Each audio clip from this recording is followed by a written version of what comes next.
Hello everyone and welcome back to Marks Up. In this particular session, we are going to extend our discussion on the chapter Ecosystem. Ecosystem के अंदर हम लोग काफी सारे important topics को समझ चुके थे, जैसे कि हम लोगों ने ये समझ लिया था कि प्रोडक्टिविटी क्या होती है, कैसे प्रोड्यूसर्स बायोमास को क्रिएट कर पाते हैं with the help of a process called as photosynthesis, कैसे एक प्लांट द्वारा बनाई गई एनर्जी या फिर उसके अंदर कन्वर्टेड बायोमास आगे कंज्यूमर्स तक पहुंच सकता है, यानी हमने एनर्जी फ्लो के बारे में थोड़ी बहुत डिस्कशन की थी. And after that we have already talked about the decomposition as well, कि जो भी ऑर्गेनिज्म डेड होगा एक इकोसिस्टम के अंदर, उसके ऊपर डेट्राइटिवोर्स किस हिसाब से काम करेंगे, बैक्टीरिया और फंगस किस हिसाब से एक डेड ऑर्गेनिज्म की बॉडी को डिग्रेड करेंगे और उसके अंदर प्रेजेंट ऑर्गेनिक कंटेंट्स को काट काट कर छोटे छोटे टुकड़ों में कन्वर्ट करेंगे, इनऑर्गेनिक मिनरल आयंस में उन्हें कन्वर्ट करेंगे, जो कि दोबारा से सॉइल में सप्लीमेंट होंगे एंड एक ग्रोइंग प्लांट दोबारा से उन मिनरल्स को एब्जॉर्ब कर पाएगा और अपनी ग्रोथ और डेवलपमेंट को बेहतर तरीके से सप्लीमेंट कर पाएगा. इन सारी चीजों के बारे में हम जान चुके थे, जिसके बाद हमने पिरामिड्स के बारे में भी एक बेसिक अंडरस्टैंडिंग डेवलप कर ली. अब हम बात करने वाले हैं इकोलॉजिकल सक्सेशन की. When we talk about this term ecological succession, यहां पर एक शब्द छुपा हुआ है जिसका मतलब है सक्सेस. आपको साफ साफ दिख रहा होगा कि सक्सेस वर्ड यहां पर छुपा हुआ है, और सक्सेस वर्ड का मतलब यह है कि आप एक जगह पर बहुत बढ़िया तरीके से फ्लॉरिश कर पा रहे हो, अपने आप को बेहतर बना पा रहे हो. इकोलॉजिकल सक्सेशन का मतलब यह है कि जब कोई जगह जो बिल्कुल खाली थी, बिल्कुल बंजर थी, उसके ऊपर जिंदगी आ जाए और कोई इकोसिस्टम वहां पर सस्टेनेबली डेवलप करने लगे, उसे हम कहते हैं इकोलॉजिकल सक्सेशन. यानी कि एकदम खाली जगह थी, एक बंजर जमीन थी, एक बैरन पीस ऑफ लैंड था जहां पर कोई जिंदगी आज से पहले नहीं रही है. वहां पर पहली बार जब जिंदगी आती है तो उसे आप प्राइमरी सक्सेशन कहते हो, यानी पहली बार जीवन का किसी एक जगह पर आना. और हो सकता है due to some disastrous events कहीं पर लाइफ हो लेकिन वो डिस्ट्रॉय हो गई हो, तो दोबारा से वहां पर लाइफ आने वाले प्रोसेस को आप सेकेंडरी सक्सेशन बोल करके रिप्रेजेंट करते हैं. यानी एक केस है कि एक खाली जमीन है जहां पर आज तक जिंदगी नहीं आई. उस खाली जमीन पर जब जीवन की शुरुआत हुई और अच्छे खासे ऑर्गेनिजम्स वहां पर देखने को मिले, हमें अच्छी खासी नंबर ऑफ स्पीसीज अगर वहां पर हमें देखने को मिली, तो हम कहते हैं कि हाँ यार प्राइमरी सक्सेशन हुई है, क्योंकि एकदम बंजर जमीन पर यह सक्सेशन हुई थी जहां पर पहले कोई जिंदगी नहीं थी. सेकेंडली, अब वहां पर जो आपका बहुत अच्छा इकोसिस्टम डेवलप हुआ है, समझ लो कोई बाढ़ आई या कोई भी आपदा आई जिस वजह से वहां पर प्रेजेंट सारा का सारा जीवन जो है डिस्ट्रॉय हो गया, लेकिन वहां पर मेरे दोस्त सॉइल तो आपकी बनी रहेगी ना. सॉइल तो एक ऐसा प्रोडक्ट है जो कि हजारों सालों की तपस्या से बनता है. वो सॉइल वहां पर पड़ी रहेगी, यानी कि वहां पर जीवन आना अब काफी आसान है कंपैरेटिवली. तो अब वहां पर एक उजड़ी हुई जमीन के ऊपर जहां पहले कभी जीवन था, बाद में डिस्ट्रॉय हुआ, उस जमीन पर जो सक्सेशन होता है ना, उसे आप क्या कहते हो? सेकेंडरी सक्सेशन कहते हो. यानी यहां पर अगर मैं जस्टिफाई करना चाहूं तो प्राइमरी सक्सेशन क्या है? एकदम on barren land, new life on barren land, जहां पे अभी तक कुछ भी नहीं था. और सेकेंडरी सक्सेशन क्या है? सेकेंडरी सक्सेशन मेरे दोस्त वो है कि लाइफ कहीं पर थी, डिस्ट्रॉय हो चुकी थी, वहां पर दोबारा लाइफ आना, यानी life in destroyed land part or in destroyed part, whether it could be land, whether it could be water. तो प्राइमरी और सेकेंडरी सक्सेशन आप इन्हें कहते हो. कौन सी फास्ट है, कौन सी स्लो है, कैसे स्पीसीज आपकी डिस्कवर होती हैं, या फिर उनका पैटर्न आप कैसे नोट कर सकते हो, ये सारी चीजें हम लोग डिस्कस करने वाले हैं in the ecological succession topic. So please make sure to be very very attentive, क्योंकि ये चीज समझना बहुत जरूरी है. सेकेंड इंपॉर्टेंट थिंग, यहां से क्वेश्चंस भी आते हैं, तो ऐसा नहीं है कि इस चीज को समझकर आप अपने दिमाग को बहुत ज्यादा कष्ट देंगे और आपको कोई फल नहीं मिलेगा. This is not true. अगर आप यहां पर इस टॉपिक के अंदर दिमाग लगा देते हैं तो आपको एब्सोल्युटली 4 नंबर का फल मिलेगा इन योर नीट एग्जामिनेशन, या फिर कोई भी एग्जामिनेशन जिसमें स्टैंडर्ड इकोलॉजी पूछी जाती है, सक्सेशन के क्वेश्चन आएंगे ही आएंगे. नाउ सक्सेशन होता क्या है? Succession is gradual. ग्रेजुअल का मतलब ऐसा नहीं है अचानक से सब कुछ हो गया, कि कल तक कहीं पर बंजर जमीन थी और वहां पर एक रात के अंदर आप गए जस्ट टहलने के लिए, नानी के घर गए, वापस आए, तब तक देखा कि वहां पर बहुत सारा जो है काम हो चुका है, एक बढ़िया इकोसिस्टम एस्टेब्लिश हो चुका है. This is not the case. चीजें ग्रेजुअल होती हैं. ग्रेजुअल का मतलब है यहां पर स्टेज वाइज चीजें होती हैं, स्टेज वाइज चीजें होती हैं. जैसे आपकी एक हायरार्की है ना अल्फाबेट्स के अंदर, A B C D E, ए के बाद आपका बी ही आएगा, बी के बाद सी ही आएगा, सी के बाद डी ही आएगा, एक पर्टिकुलर सीक्वेंस में आप लोग चलते हैं। तो ये चीजें ग्रेजुअल होती हैं, सबको पता है कि सीक्वेंस क्या है, इसीलिए आप इन्हें कहते हैं दे आर प्रेडिक्टेबल ऑल्सो। जैसे मैं अगर यहां पर लिख दूं भाई ए है, बी है, सी है, यहां पर मैंने खाली छोड़ दिया और यहां पर मैंने लिख दिया ई, तो ये क्या होगा मेरे दोस्त, अब दुनिया का बच्चा बता देगा जिसने फर्स्ट क्लास तक की भी पढ़ाई की है कि भैया ये डी होगा। क्यों बता पा रहे हैं हम? क्योंकि ये एक सीक्वेंस है, ये एक ऑर्डर है, और सीक्वेंस और ऑर्डर को प्रेडिक्ट करना कोई बड़ी बात नहीं है। अगर आप इस सीक्वेंस से, ऑर्डर से वाकिफ हैं तो आप आसानी से बता देंगे कि कौन सी स्टेज आपकी मिसिंग है यहां पर। Same case is with ecological succession. सबसे पहले आपकी छोटी छोटी घासें आती हैं, राइट? अगर आप बढ़िया ऑर्गेनिजम्स की बात करें, अदरवाइज कोई भी कहीं पर भी स्टार्ट होती है आपकी लाइफ, तो आपको पता है सबसे पहले लाइकन्स आएंगे। लाइकन्स आते हैं, लाइकन आकर के क्या करते हैं, लाइकन आकर के वहां पर जो रॉक्स प्रेजेंट होते हैं इनके ऊपर अपनी एसिडिक सिक्रीशन को फेंक देते हैं, तो रॉक जो है वो टूटना स्टार्ट हो जाता है, and ultimately it used to get itself converted into soil. तो सॉइल की फॉर्मेशन स्टार्ट हो जाएगी। फिर सॉइल कहीं बह ना जाए, कहीं निकल ना जाए, नदी के किनारे किनारे ना हो चले, इसीलिए आपको सॉइल को बाइंड करने के लिए मैट बनाने पड़ते हैं। और जो सॉइल बाइंडिंग मैट है ये कौन बनाते हैं? ब्रायोफाइट बनाते हैं, राइट? ब्रायोफाइट में भी आपकी मॉसेस जो हैं ये बहुत बढ़िया मैट बनाते हैं। तो सबसे पहले कौन आएगा? पायनियर लाइकन आएगा, लाइकन के बाद मॉसेस आएंगे, फिर वहां पर छोटी छोटी घासें आना स्टार्ट होंगी, फिर वहां पर श्रब्स आना स्टार्ट होंगे, फिर वहां पर मीडियम हाइट के ट्रीज आना स्टार्ट होंगे, फिर वहां पर टॉलर हाइट के ट्रीज आना स्टार्ट होंगे। यानी ये क्या है? ये एक सीक्वेंस है, ये सक्सेशन एक ऑर्डर में काम करती है। और अगर आप उन ऑर्डर्स को, उन लेवल्स को जानते हैं तो आपको पता होगा कि अब कौन सी स्टेज आने वाली है। यानी कोई मुझे कह दे कि सर एक जगह पर आपका इकोलॉजिकल सक्सेशन शुरू हो चुका है, वहां पर लाइकन आ चुका है, वहां पर ब्रायोफाइट आ चुका है, अब क्या आएगा वहां पर? जाहिर सी बात है घासें आएंगी, हर्ब्स आएंगे। तो मैं कैसे बता सकता हूं? Because I know the sequence. मुझे ऑलरेडी सीक्वेंस पता है, दुनिया में हजारों सक्सेशन हुई है, जिससे मुझे आइडिया लग गया कि हर सक्सेशन किस हिसाब से मूव करती है। तो I can easily predict the change, कि अब क्या होने वाला है वो मुझे पता है। सिमिलरली अगर आप एक वीडियो गेम खेल रहे हो तो एक के बाद एक आप स्टेजेस को पार करते चले जाते हो, आप नेक्स्ट लेवल्स पे पहुंचते चले जाते हो। लेकिन अगर आप बिल्कुल मंजिल तक पहुंचकर भी आउट हो गए हो एक स्टेज पे, तो आपको स्टेज को दोबारा से स्टार्ट करना होता है। ये एकदम कॉमन सेंस है। समझ लीजिए आप कॉन्ट्रा खेल रहे हो, सुपर कॉन्ट्रा खेल रहे हो, लास्ट स्टेज है, 7th स्टेज है। अगर आप 7th स्टेज के एंड में भी आउट हो गए तो भी आपको स्टार्टिंग से स्टार्ट करना पड़ेगा, लाइफ अगर खत्म हो चुकी है तो, राइट? तो वहां पर क्या है कि अगर आपकी कोई कैलेमिटी आ जाती है, यानी अगर आपकी कोई आपदा आ जाती है, तो आप एक स्टेज पीछे हो जाते हो। यानी अगर मुझसे कोई बोले कि सर पहले लाइकन आए, फिर ब्रायोफाइट आए, फिर हर्ब्स आए, फिर श्रब्स आए, अब श्रब्स के आने पर ना कोई आपदा आ गई, तो इकोलॉजिकल सक्सेशन रुक गई और पीछे की साइड चली गई, यानी सब कुछ डिस्ट्रॉय हो गया, श्रब वगैरह। तो अब कौन सी स्टेज बची होगी? श्रब डिस्ट्रॉय हो गए, वो पिछली स्टेज पे आ जाएगी, हर्ब वाली स्टेज पे, उसे दोबारा हर्ब से स्टार्ट करना पड़ेगा।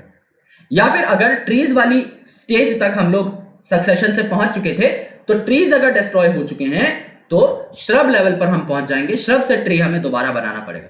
यानी अगर कोई कैलेमिटी आ जाती है तो हम प्रीवियस स्टेज पे आ जाते हैं इकोलॉजिकल सक्सेशन की। और अगर हम लोग बढ़ते जा रहे हैं, इवॉल्व होते जा रहे हैं टाइम के साथ, सक्सेशन करते जा रहे हैं, तो हम एक एडवांस स्टेज पर, फॉरवर्ड स्टेज पर पहुंच जाएंगे। तो ये फॉरवर्ड और बैकवर्ड हमें बहुत बेहतर तरीके से जानना है कि अगर सक्सेशन बढ़िया रेट पर चल रही है तो आप एक स्टेज फॉरवर्ड जाते जाएंगे, अगर सक्सेशन ठीक तरीके से नहीं हुई या फिर अगर कोई कैलेमिटी आ गई तो आप एक बैकवर्ड स्टेज पर भी फॉल कर सकते हैं। यानी आप नंबर के सीक्वेंस को समझिए, 1 2 3 4 5 6 7 8 9 10। अगर 10 में कोई कैलेमिटी आ गई ना तो आप 9th पे पहुंच जाएंगे, एक स्टेज पीछे हो जाएंगे आप, क्योंकि 10th में गड़बड़ हो चुकी है। 9th में कोई कैलेमिटी आ गई आप 8th पे पहुंच जाएंगे, 8th में कोई कैलेमिटी आ गई आप 7th पे पहुंच जाएंगे, एंड सो ऑन। और बढ़ेंगे भी आप इसी ऑर्डर में, 1 के बाद 2 ही आएगा, स्किप करके आप डायरेक्टली 3 पे नहीं जा सकते, फिर 2 के बाद 3 ही आएगा, देन 4 आएगा, 5 आएगा, 6 आएगा, 7 आएगा, 8 आएगा, एंड सो ऑन। यानी कि आप धीरे धीरे स्टेज बाय स्टेज बढ़ते चले जाते हैं, एंड स्टेज बाय स्टेज ही आप गिरते चले जाते हैं अगर कोई कैलेमिटी आती है तो ये सारी चीजें ग्रेजुअल होती हैं, इसीलिए बहुत स्लो होती हैं। स्लो इसलिए होती है मेरे दोस्त कि जहां पर भी आपको इकोलॉजिकल सक्सेशन करवानी है, जहां पर कोई भी लाइफ पहले नहीं रही है, वहां पर सबसे इंपॉर्टेंट काम होता है मिट्टी को बनाना। एंड मिट्टी को बनाना is not an easy process. ऐसा नहीं है कि आप रात को थोड़ा सा पानी डाल के चले गए पत्थर के ऊपर और सुबह तक आए तो आपको मिट्टी बनी हुई मिल गई। It is really not the case. यहां पर आपको हजारों सालों तक का भी टाइम लग सकता है। अगर आप एक बड़े पत्थर, एक बड़े शिलाखंड को देखें तो यहां पर इन पत्थर के अंदर एनवायरमेंटल इफेक्ट्स के कारण क्रैक्स डेवलप होते हैं। अब यहां पर कोई क्रैक आ गया समझ लो। अब इस क्रैक के अंदर क्या होगा, इस क्रैक के अंदर पानी भर जाएगा, राइट। बारिश होती है, इनिशियल टाइम पे बहुत बारिश होती थी, बारिश हुई, पानी भर गया अंदर। अब पानी भर गया है दिन में इस क्रैक के अंदर, और रात को आपका टेम्परेचर कम होगा। टेम्परेचर कम होगा तो वाटर आइस में कन्वर्ट होगा, और आइस की volume is more as compare to that of water. ये एक्सपेरिमेंट तुम सबने बचपन में किया होगा। कोई भी कोल्ड ड्रिंक की बोतल उठाओ, उसको एकदम नेक तक पानी से भर दो, जितना पानी भर सकते हो ना उतना पानी भर दो ढक्कन के लेवल तक, और ढक्कन को कर दो बंद, और बोतल को रख दो फ्रिज में। अगले दिन जब तुम देखोगे 8-9 घंटे उसे फ्रीजर में रखने के बाद कि तुम्हारी बोतल साइड से फट चुकी है। क्यों? क्योंकि आपने फुल 100% वॉल्यूम वाटर की भर दी थी। तो आप आइस के पास तो ग्रो करने के लिए स्पेस है नहीं, तो वो साइड में ग्रो करना स्टार्ट कर देती है, क्योंकि आइस की वॉल्यूम ज्यादा है तो बॉटल फट जाती है। और ये तुम आज भी करके देख सकते हो। मैंने काफी बॉटल्स फाड़ी है ऐसे, और उसके बाद हम लोग कोशिश करते थे कि थोड़ा सा कम बॉटल को भरें, जिससे कि स्कूल में बर्फ वगैरह ले जा सके। सो ये काम एक तो करना है हमें। दूसरी इंपॉर्टेंट चीज, यहां पर भी सेम केस होगा। जब पानी भर गया आपके क्रैक के अंदर, और रात को मेरे भाई जब वो पानी भरा हुआ है, जब वो जमेगा तो आइस की वॉल्यूम बढ़ेगी, आइस की वॉल्यूम बढ़ेगी तो क्रैक और डीप हो जाएगा, क्रैक और डीप हो जाएगा। फिर इस डीप क्रैक में पानी भरेगा दिन के टाइम, रात में बर्फ जमेगी, क्रैक और डीप हो जाएगा। फिर उस क्रैक के अंदर पानी भरेगा, बर्फ जमेगी, क्रैक और डीप हो जाएगा। यानी ये पत्थर 2 टुकड़ों में टूटने में ही, महज एक बड़ा पत्थर 2 बड़े बड़े टुकड़ों में टूटने में ही सालों का वक्त लगा सकता है। तो फिर ये 2 पत्थर और छोटे छोटे टुकड़ों में टूटेंगे सेम इसी मैकेनिज्म से, जिसे आप बोलते हैं वेदरिंग ऑफ रॉक। फिर आप इन्हें और छोटे छोटे टुकड़ों में तोड़ेंगे, और छोटे छोटे टुकड़ों में तोड़ेंगे, तब जाकर ये फाइनली सॉइल में कन्वर्ट होंगे, और तब जाके वेजिटेशन आपकी एक जगह पर आ पाएगी। तो यहां पर मेरे दोस्त, ये जो नेचुरल प्रोसेस हो रहा है आपका आइस का, या फिर आपके लाइकन्स वगैरह काम कर सकते हैं यहां पर, वो भी एसिड सिक्रीट करते हैं जिससे पत्थर थोड़ा जल्दी टूटे, लेकिन अल्टीमेटली तब भी हजारों साल का वक्त आपको बहुत आराम से लग जाएगा सिर्फ सॉइल बनाने में, और सॉइल के बाद तो वेजिटेशन स्टार्ट होगी। तो इसीलिए जो इकोलॉजिकल सक्सेशन है ग्रेजुअल प्रोसेस है, एक पर्टिकुलर सीक्वेंस में होती है, स्लो प्रोसेस है क्योंकि सॉइल बनाने में ही बहुत टाइम लग जाता है, एंड प्रेडिक्टेबल है क्योंकि मैंने कहा ये एक ऑर्डर में चलती है, चीजें एक लेवल पे चलती हैं। तो आप आसानी से बता सकते हो कि ए के बाद बी आएगा, फिर सी आएगा, डी आएगा। You can predict the change in the species composition in an area leading to climax community. जब आप किसी भी फिल्म को देखते हैं तो एंड का जो सीन होता है ना, उसे आप क्लाइमैक्स कहते हैं। क्लाइमैक्स मतलब ग्रैंड फिनाले एकदम। यहां पर भी जब आपकी इकोलॉजिकल सक्सेशन बढ़िया तरीके से हो जाएगी ना, जब ग्रैंड फिनाले आ जाएगा, जब एक जंगल बन चुका है, वहां पर बहुत बढ़िया वेजिटेशन आ चुकी है, उसे आप कहते हैं climax community. Climax community equilibrium में रहती है एनवायरनमेंट के साथ, क्योंकि क्लाइमैक्स कम्युनिटी क्या दिखाती है आपको, एक स्टेबल इकोसिस्टम दिखाती है। क्लाइमैक्स कम्युनिटी बन चुकी है जिसकी प्रोडक्टिविटी बहुत हाई है, बड़े बड़े पेड़ आ चुके हैं एक जगह के ऊपर, प्रोडक्टिविटी इनकी हाई है, तो जो भी एनिमल्स एक सराउंडिंग के अंदर रहते हैं उनको बढ़िया तरीके का एनवायरनमेंट एज वेल एज उनको फूड प्रोडक्ट्स प्रोवाइड कर सकती है क्लाइमैक्स कम्युनिटी। अलग अलग एनिमल्स, अलग अलग प्लांट, अलग अलग इंसेक्ट, अलग अलग माइक्रोब बढ़िया तरीके से एक कम्युनिटी के फॉर्म में इंटरेक्ट करते हैं एक दूसरे से। इसीलिए यहां पर क्या है, ये बढ़िया आपकी शो करती है interaction with the environment as well. तो बायोटिक और अबायोटिक फैक्टर्स में बहुत अच्छी इंटरेक्शन यहां पर हमें देखने को मिल जाती है। In this some species colonise an area and increase in number whereas other species decline और disappear। यानी जिस हिसाब के चेंज आ रहे हैं एनवायरनमेंट में, वो चेंजेस फेवरेबल हो सकते हैं कुछ स्पीसीज के लिए, यानी कुछ स्पीसीज ऐसी होंगी जिनके लिए चेंजेस फेवरेबल हैं। फेवरेबल मतलब कुछ ऐसे चेंजेस हुए, जैसे टेम्परेचर बढ़ गया, तो कुछ प्लांट्स और कुछ एनिमल सोचे यार टेम्परेचर बढ़ गया, ये तो एक मौका है उगने का, ये तो एक मौका है अपने आप को बेहतर बनाने का, तो वो तो यहां पर कॉलोनाइज हो गए कि भाई टेम्परेचर बढ़ा है, लेट्स गेट कॉलोनाइज्ड, अपने नंबर्स को बढ़ाते हैं, कंडीशन फेवरेबल हो गई है। लेकिन कुछ ऐसी स्पीसीज होंगी जिनके लिए यही सेम कंडीशन अनफेवरेबल होंगी कि भाई टेम्परेचर बढ़ गया है, लेकिन ये स्पीसीज रहना चाहती थी कम टेम्परेचर के ऊपर, तो ये स्पीसीज क्या होंगी, डिक्लाइन हो जाएंगी और इनफैक्ट डिसअपियर भी हो सकती हैं, यानी एक पर्टिकुलर इकोसिस्टम से गायब भी हो सकती हैं। तो जैसे जैसे आपके इकोसिस्टम के अंदर अबायोटिक चेंजेस आते रहते हैं, वो अबायोटिक चेंजेस लीड करते हैं कि कौन सी स्पीसीज बरकरार रहनी चाहिए इकोसिस्टम के अंदर और कौन सी स्पीसीज वैनिश हो जानी चाहिए। ये सब अबायोटिक फैक्टर्स पर डिपेंड करता है। एज वेल एज ये प्रोड्यूसर्स की प्रोडक्टिविटी पर भी डिपेंड करता है कि कौन सी एनिमल स्पीसीज वहां पर रहेंगी। अगर प्लांट बहुत ज्यादा प्रोडक्टिव नहीं है तो एनिमल स्पीसीज क्यों रहना प्रेफर करेंगी वहां पर जब उन्हें खाना ही नहीं मिलेगा तो। लेकिन अगर प्लांट स्पीसीज प्रोडक्टिव है तो ज्यादा से ज्यादा एनिमल स्पीसीज वहां पर एक्विप हो पाएंगे कि भाई यहां तो प्रोडक्टिविटी बहुत अच्छी है, इस इलाके के अंदर सबके लिए खाना अवेलेबल है, तो आओ यहां पर हम कॉलोनाइज हो जाते हैं। फिर छोटे छोटे एनिमल्स जो घासें खाएंगे उनके पीछे पीछे बड़े एनिमल्स भी आ जाएंगे, विचार कार्निवोर, कि यहां पर तो घास खा खा के मोटे तगड़े हो चुके हैं आपके छोटे छोटे एनिमल्स, इनको खा सकते हैं हम लोग, यहां पर फूड की कोई कमी नहीं होगी क्योंकि यहां पर ओवरऑल प्रोडक्टिविटी काफी अच्छी है।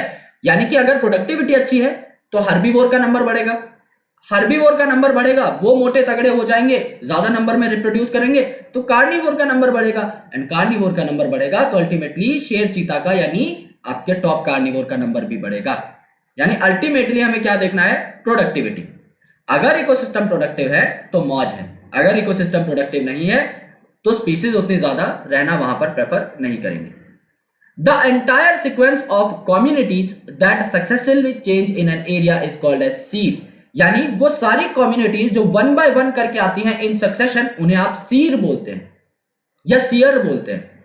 तो सीयर क्या है, यहां पर ऐसी कम्युनिटीज जो एक के बाद एक आती रही सक्सेशन के दौरान। जैसे यहां पर आपकी हर्ब आपको देखने को मिल रहे हैं, यहां पर आपको हर्ब देखने को मिल रहे हैं, यहां पर छोटी छोटी झाड़ियां देखने को मिल रही हैं, आपको श्रब देखने को मिल रहे हैं, यहां पर थर्ड लेवल में आपको मीडियम ट्रीज देखने को मिल रहे हैं, राइट, यानी मिडल ट्रीज देखने को मिल रहे हैं, और यहां पर आपको टॉल ट्रीज देखने को मिल रहे हैं। तो यहां पर क्या हो गया, हर्ब से आप श्रब लेवल पे जाओगे, श्रब से आप और अपर लेवल पे जाओगे, एंड देन और अपर लेवल पे जाओगे, तो क्या हो गया मेरे दोस्त, यहां पर आप एक पर्टिकुलर लेवल तक पहुंचते जा रहे हो वन बाय वन, आप स्टेजेस को क्लियर करते जा रहे हो, और इन सब स्टेजेस का इंडिविजुअल नाम क्या है, सीयर। जैसे हम लोगों ने टेक्सोनॉमिकल हायरार्की के अंदर पढ़ा था कि आपकी जो स्पीसीज है वो भी एक टैक्सा है, आपका जो जीनस है वो भी एक टैक्सा है, क्लास भी टैक्सा है, ऑर्डर भी टैक्सा है, फाइलम भी टैक्सा है, डिवीजन भी टैक्सा है, किंगडम भी टैक्सा है। इनके लेवल अलग अलग हैं बस, क्योंकि किसी भी कैटेगरी को आप टेक्सोनॉमी में टैक्सा ही बुलाते हो। सिमिलरली यहां पर भी किसी भी स्टेज को आप सीयर बुलाओगे, ठीक है। तो एंटायर सीक्वेंस जो है इनको मिला करके भी आप सीयर बोल सकते हो कि टोटल क्या क्या स्टेजेस आपने देखी सक्सेशन के दौरान, ठीक है। Individual transitional communities are termed as serial stages या सीरियल कम्युनिटीज, ये बात हो गई। यानी कि यहां पर देखो ये क्या है, ये आपकी सीयर 1 है जिसको आपने बोल दिया सीरियल स्टेज 1, ये आपकी सीयर 2 जिसको आपने बोल दिया सीरियल स्टेज 2, ये आपकी sere 3 that is serial stage 3, या फिर इसको आपने बोल दिया सीयर 4 यानी कि सीरियल स्टेज 4, या फिर इसको आप लिख सकते हो स्टेज 1, ठीक है, इसको आप लिख सकते हो स्टेज 2, इसको आप लिख सकते हो स्टेज 3, और इसको आप लोग लिख सकते हो स्टेज 4। अब क्या हो गया, स्टेज 1 2 3 4 आपने देख लिया, इस पूरे को कंबाइंड मिला करके आप क्या बोलोगे, नंबर नहीं लगाने अब इसको आप मिला करके क्या बोलोगे, कंबाइंड वे में, कम्बिनेटिव वे में सीयर बोल दोगे। यानी एक एक स्टेज जो आपने देखी इकोलॉजिकल सक्सेशन के दौरान, उस इंडिविजुअल स्टेज को तो आप सीरियल स्टेज बोल रहे हो, जो कि पूरे के पूरे सीयर का एक पार्ट है। तो इसे आप सीयर 1 सीयर 2 भी काफी किताबों में लिखा हुआ देखेंगे। लेकिन जब आपने सीयर वर्ड इस्तेमाल कर लिया ना, बस सिर्फ सीयर 1 2 3 4 कुछ नहीं, तो सीयर का मतलब है ओवरऑल आपका जो भी स्टेजेस थे उनका ऑर्गेनाइजेशन, यानी यहां पर सारी की सारी चारों की चारों स्टेजेस कंसिडर कर ली गई, ये बात, ठीक है। अब देखो यार, प्राइमरी और सेकेंडरी सक्सेशंस क्या होती है। In successive serial stages there is change in species diversity. अगर आप सीरियल स्टेज 1 से सीरियल स्टेज 2 पे जा रहे हो तो आपको स्पीसीज डाइवर्सिटी में चेंज मिलेगा, that is very very obvious. क्यों भाई, क्योंकि जहां पर आपको मैंने बताया था हर्ब आपको देखने को मिल रहे हैं, अब आप अगले लेवल पे जाओगे तो हर्ब की जगह आपको श्रब देखने को मिल गए ना, यहां पर आपको मीडियम साइज के ट्रीज देखने को मिल गए, एंड यहां पर आपको टॉल ट्रीज देखने को मिल गए। अल्टीमेटली क्या होगा मेरे भाई, यहां पर आप जब निचले लेवल से ऊपर लेवल तक पहुंचते जा रहे हो तो आपको स्पीसीज में चेंज मिलेगा, और ऑब्वियसली मिलेगा, इसीलिए तो आप इसे सक्सेशन कह रहे हो। आप एक लोअर लेवल से स्टार्ट करके अपर लेवल तक जा रहे हो, जैसे जैसे आपके इकोसिस्टम की प्रोडक्टिविटी बढ़ेगी वैसे वैसे आपका स्पीसीज डिस्ट्रीब्यूशन भी चेंज हो जाएगा। Increase in number of species and organisms and increase in total biomass is basically seen. यानी जैसे जैसे आप अपर लेवल पर जाओगे, अपर सीरियल स्टेज पे जाओगे, एडवांस सीरियल स्टेज पे जाओगे, तो एक फॉरेस्ट टाइप का आपको बनता हुआ दिखाई दे जाएगा, जहां पर प्रोडक्टिविटी मैक्सिमम है। प्रोडक्टिविटी मैक्सिमम है यानी बायोमास बढ़िया बन रहा है आपका फोटोसिंथेसिस की वजह से, एंड यहां पर इंक्रीमेंट भी हो रहा है आपका किसके अंदर, नंबर ऑफ स्पीसीज के अंदर। नंबर ऑफ स्पीसीज के अंदर इंक्रीमेंट क्यों हो रहा है? क्योंकि प्रोडक्टिविटी बढ़ रही है। मैंने आपको बताया था अगर प्रोडक्टिविटी ज्यादा है तो हर्बेशियस ऑर्गेनिज्म ज्यादा है, हार्बीवोर ज्यादा है, और अगर हार्बीवोर ज्यादा है तो कार्निवोर ऑटोमेटिकली बढ़ जाएंगे उनको खाने के लिए, तो अल्टीमेटली स्पीसीज का नंबर बढ़ता जाता है। The present day communities are due to the succession of million of years, यानी आज जहां पर हम रहते हैं, आज जो हम कम्युनिटी डेवलप करके बैठे हुए हैं, आज जो स्टेबल इकोसिस्टम्स हमें देखने को मिलते हैं अपनी सराउंडिंग के अंदर, वो एक्चुअल में मिलियंस ऑफ ईयर्स की तपस्या है। जैसा मैंने आपको बताया जो प्राइमरी सक्सेशन है, यानी कि अगर कोई जिंदगी नहीं है किसी पार्ट ऑफ लैंड के ऊपर, तो वहां पर जिंदगी लाना is very very difficult and it is very very time consuming process. तो आज जहां पर हम जीते हैं, आज जिन चीजों को हम लोग एक्वायर करते हैं, वो सारी चीजें किस चीज पर डिपेंडेंट है कि हजारों साल पहले कौन सी सक्सेशन के इवेंट्स हुए हैं अर्थ पे। उन हजारों सालों के दौरान जो चेंजेस आए हैं, उन्होंने हमें एक क्लाइमैक्स कम्युनिटी गिफ्ट में दिया है, उन्होंने हमें एक ग्रैंड फिनाले गिफ्ट में दिया है, जो कि बहुत बढ़िया प्रोडक्टिविटी शो करता है। इसीलिए हम भी यहां पर सस्टेन कर पाते हैं, बिकॉज हमें चाहिए कि हमें एक ऐसा वातावरण मिले जहां पर प्रोडक्टिविटी अच्छी खासी हो, जिससे कि हम लोग यहां पर सर्वाइव कर सके। तो सक्सेशन, ये लाइन बहुत इंपॉर्टेंट है। Succession and evolution would have been parallel processes at that time. At that time मतलब जब इनिशियल टाइम की बात हो रही है, तो इनिशियल टाइम पर दुनिया में क्या है, दुनिया में लाइफ भी नहीं थी, और इनिशियल टाइम पर कोई स्पीसीज भी नहीं थी। तो जब एकदम पहले की आप बात कर रहे हैं, जब लाइफ धीरे धीरे ओरिजिनेट होना स्टार्ट हुई है अर्थ के ऊपर, जब वेजिटेशन धीरे धीरे ओरिजिनेट होना स्टार्ट हुई है, उस टाइम पर क्या हम कह सकते हैं सक्सेशन और इवोल्यूशन पैरेलली चल रहे हैं? बिल्कुल कह सकते हैं। क्यों कह सकते हैं, इस बात को बहुत गौर से सुनना। सक्सेशन का मतलब क्या है, एक एकदम खाली बंजर जमीन थी, उस बंजर जमीन के ऊपर लाइकन्स आए, पत्थरों को तोड़ना स्टार्ट कर बैठे, पत्थरों को तोड़ करके सॉइल बनाई, मैट बनाए आपके ब्रायोफाइट ने, हर्ब्स आए, श्रब्स आए, ट्रीज आए, यानी कि धीरे धीरे धीरे धीरे आपका क्लाइमैक्स कम्युनिटी का फॉर्मेशन होना स्टार्ट हो गया। धीरे धीरे हम लोग एक सीरियल स्टेज से दूसरी सीरियल स्टेज पर पहुंचते गए, तीसरी पर, चौथी पर, एंड इस प्रकार से हमने सक्सेशन को कंप्लीट किया।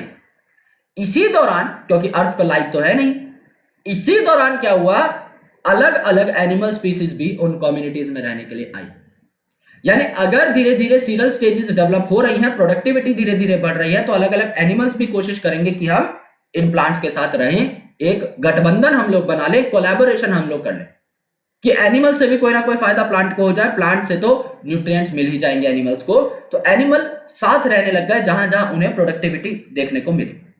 फिर अल्टीमेटली प्रोडक्टिविटी जैसे आपकी बढ़ी नेक्स्ट सीरियल स्टेज पे, कि श्रब से अगर आपके ट्रीज बन गए, तो ट्रीज की प्रोडक्टिविटी एंड बायोमास प्रोडक्शन का रेट और ज्यादा है, तो वहां पर और अच्छे अच्छे एनिमल्स आने लगे, और अच्छे अच्छे एनिमल्स आने लगे, तो उनके पीछे पीछे और ज्यादा एनिमल्स आने लगे, एंड अल्टीमेटली धीरे धीरे लाइफ का इवोल्यूशन भी होने लगा, एंड धीरे धीरे सक्सेसिव इवेंट तो इकोलॉजी के अंदर होने ही लगे। यानी जब बिल्कुल लाइफ नहीं थी ना अर्थ के ऊपर, तब आप कह सकते हैं कि सक्सेशन भी हो रहा है, वेजिटेशन भी बढ़ रही है, एंड इवोल्यूशन भी हो रहा है। चीजें बदलते हुए सीरियल स्टेज के साथ खुद को बदलने का प्रयास भी कर रही हैं, खुद को चेंज करने की एक कोशिश भी कर रही है। That is what we need to understand. Succession जो है यहां पर फिर दो टाइप की हो सकती है। पहली प्राइमरी सक्सेशन, यानी वो ऐसी जगह पर होगी जहां पर एकदम बैरन लैंड है, कोई लाइफ पहले नहीं थी, no life earlier, no life earlier, कोई जिंदगी नहीं थी। लेकिन दूसरा कहां होगा, यहां पर लाइफ थी बट डिस्ट्रॉयड, पर किसी आपदा के कारण डिस्ट्रॉयड हो गई। ये चक्कर है, ठीक है।